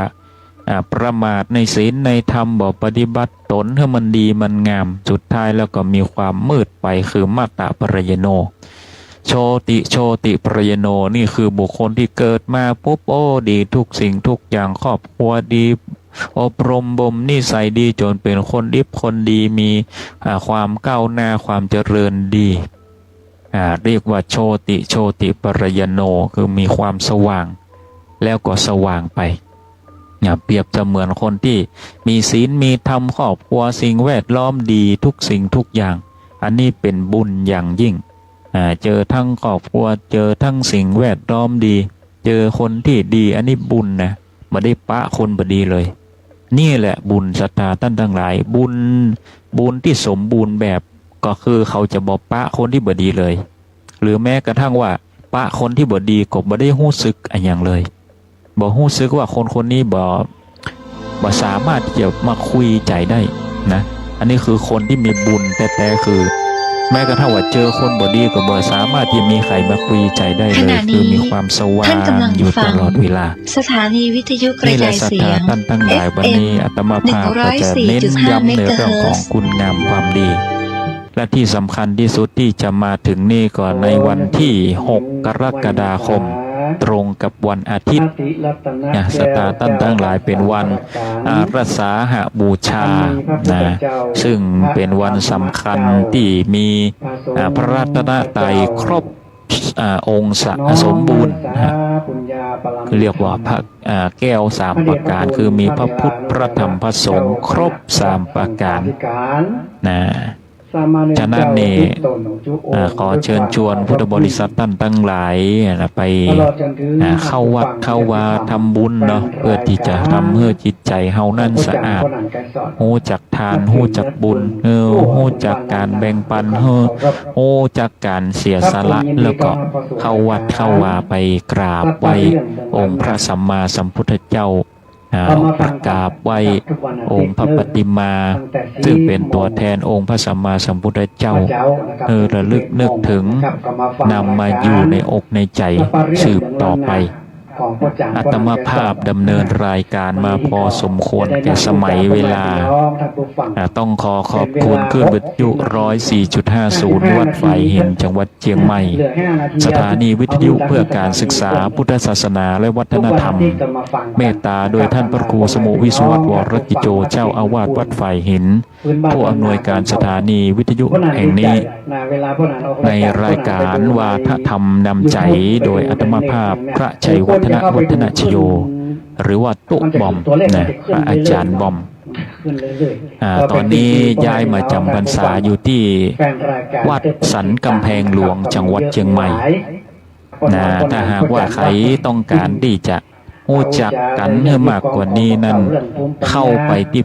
เพจ Facebook แล้วก็พิมพ์ว่าวาทธรรมนำใจนะเพจชื่อว่าวาทธรรมนำใจนะอาตมาภาพก็เปิดเพจไว้บางทีก็เอาโหบลงเรื่องหลักเรื่องธรรมคลิปอย่างต่างๆที่เป็นศีลเป็นธรรมเป็นหลักธรรมก็ได้เอาลงไว้ณตรงนั้นอาตมาภาพดำเนินรายการมา2 ชั่วโมงเต็มๆก็จะได้มาพบปะกันให้ไม่ในวันอาทิตย์ตั้งแต่เวลา 8 นาฬิกาจนถึง 10 นาฬิกาด้วยกันในรายการว่าถ้าทำนำใจวันนี้ก็ต้องจากลากันไปขอให้ทุกคนทุกท่านนั้นประสบกับอัตถวิบูลย์มนุษย์ผลด้วยอายุวันนะสุขภละปฏิภาณปฏิสารสมบัตินะกิจสิ่งใดเป็นไปโดยชอบประกอบด้วยธรรมแล้วไซนั่นขอให้สมความมุ่งมั่นปรารถนาทุกตนทุกคนทุกท่านเทินสาธุเจริญพรพ่อแม่เป็นนางท่านผู้ฟังสำคัญมากๆเลยเพราะว่าเป็นของเก่าล้านนาของเราเป็นของเก่าล้านนาของเราทองกระถาของคนเฒ่าคนแก่คนมีปัญญาทั้งหลายนี่ทุกผู้ทุกลงทุกอุ้ยทุกครูบาทั้งหลายที่เปิ่นปฏิบัติดีปฏิบัติชอบดีมันมีพระคาถาดีๆทั้งนั้นเลยในเป็นบ้านล้านนาของเราแต่ภาคอื่นก็เหมือนกันภาคกลางก็มีครูบามีหลวงพ่อหลวงปู่ทั้งหลายนี่ทางอีสานนี่บ้านเฮาก็ปอน้อยหน้าไปเนาะแต่เรื่องกระทำคาถาเรื่องพญาภูมิปัญญานี่คนน้อยคนหนานนาคนเก่าคนแก่ทุกเก่าทุกแก่นะครับ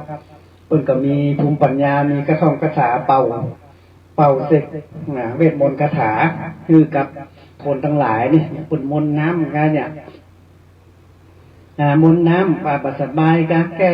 ตู้รองของไรแก้ผีสั่งพลังดงกันเนาะเพิ่นจะมนต์น้ำให้กินเอาใส่น้ำต้นน้ำขวดอย่างไปเพิ่นมนต์ให้กินบางท่านบางคนก็มนต์ส้มปล่อยเนาะส้มปล่อยมนแล้วก็ไปเฮือนคนทั้งหลายที่ปสบายเอาไปอาบไปอย่างทั้งหลายนี่มันเป็นของดีล้านนาของเราพ่อแม่พี่น้องท่านผู้ฟังของมันเนี้ยมันเป็นของดีล้านนาของเราเป็นพระคต้องคาถาเป็นเป่าเสกทั้งหลายนะมันขลังพ่อแม่พี่น้องท่านผู้ฟังทั้งหลายสิ่งเหล่านี้นะถ้าว่าเรายึดมั่นถือมั่นเราถือเราศรัทธาความเชื่อไอ้นะมันก็เป็นสิ่งดีที่เปิ้นมีศรัทธาความเชื่อเพื่อกับว่ามันก็ดีนะถ้าว่าคนไหนบ่เชื่อว่ายุคนี้มันเป็นยุคอย่างละมันก็ต้องกระถาอยู่บัดได้ครับมันต้องใจอยู่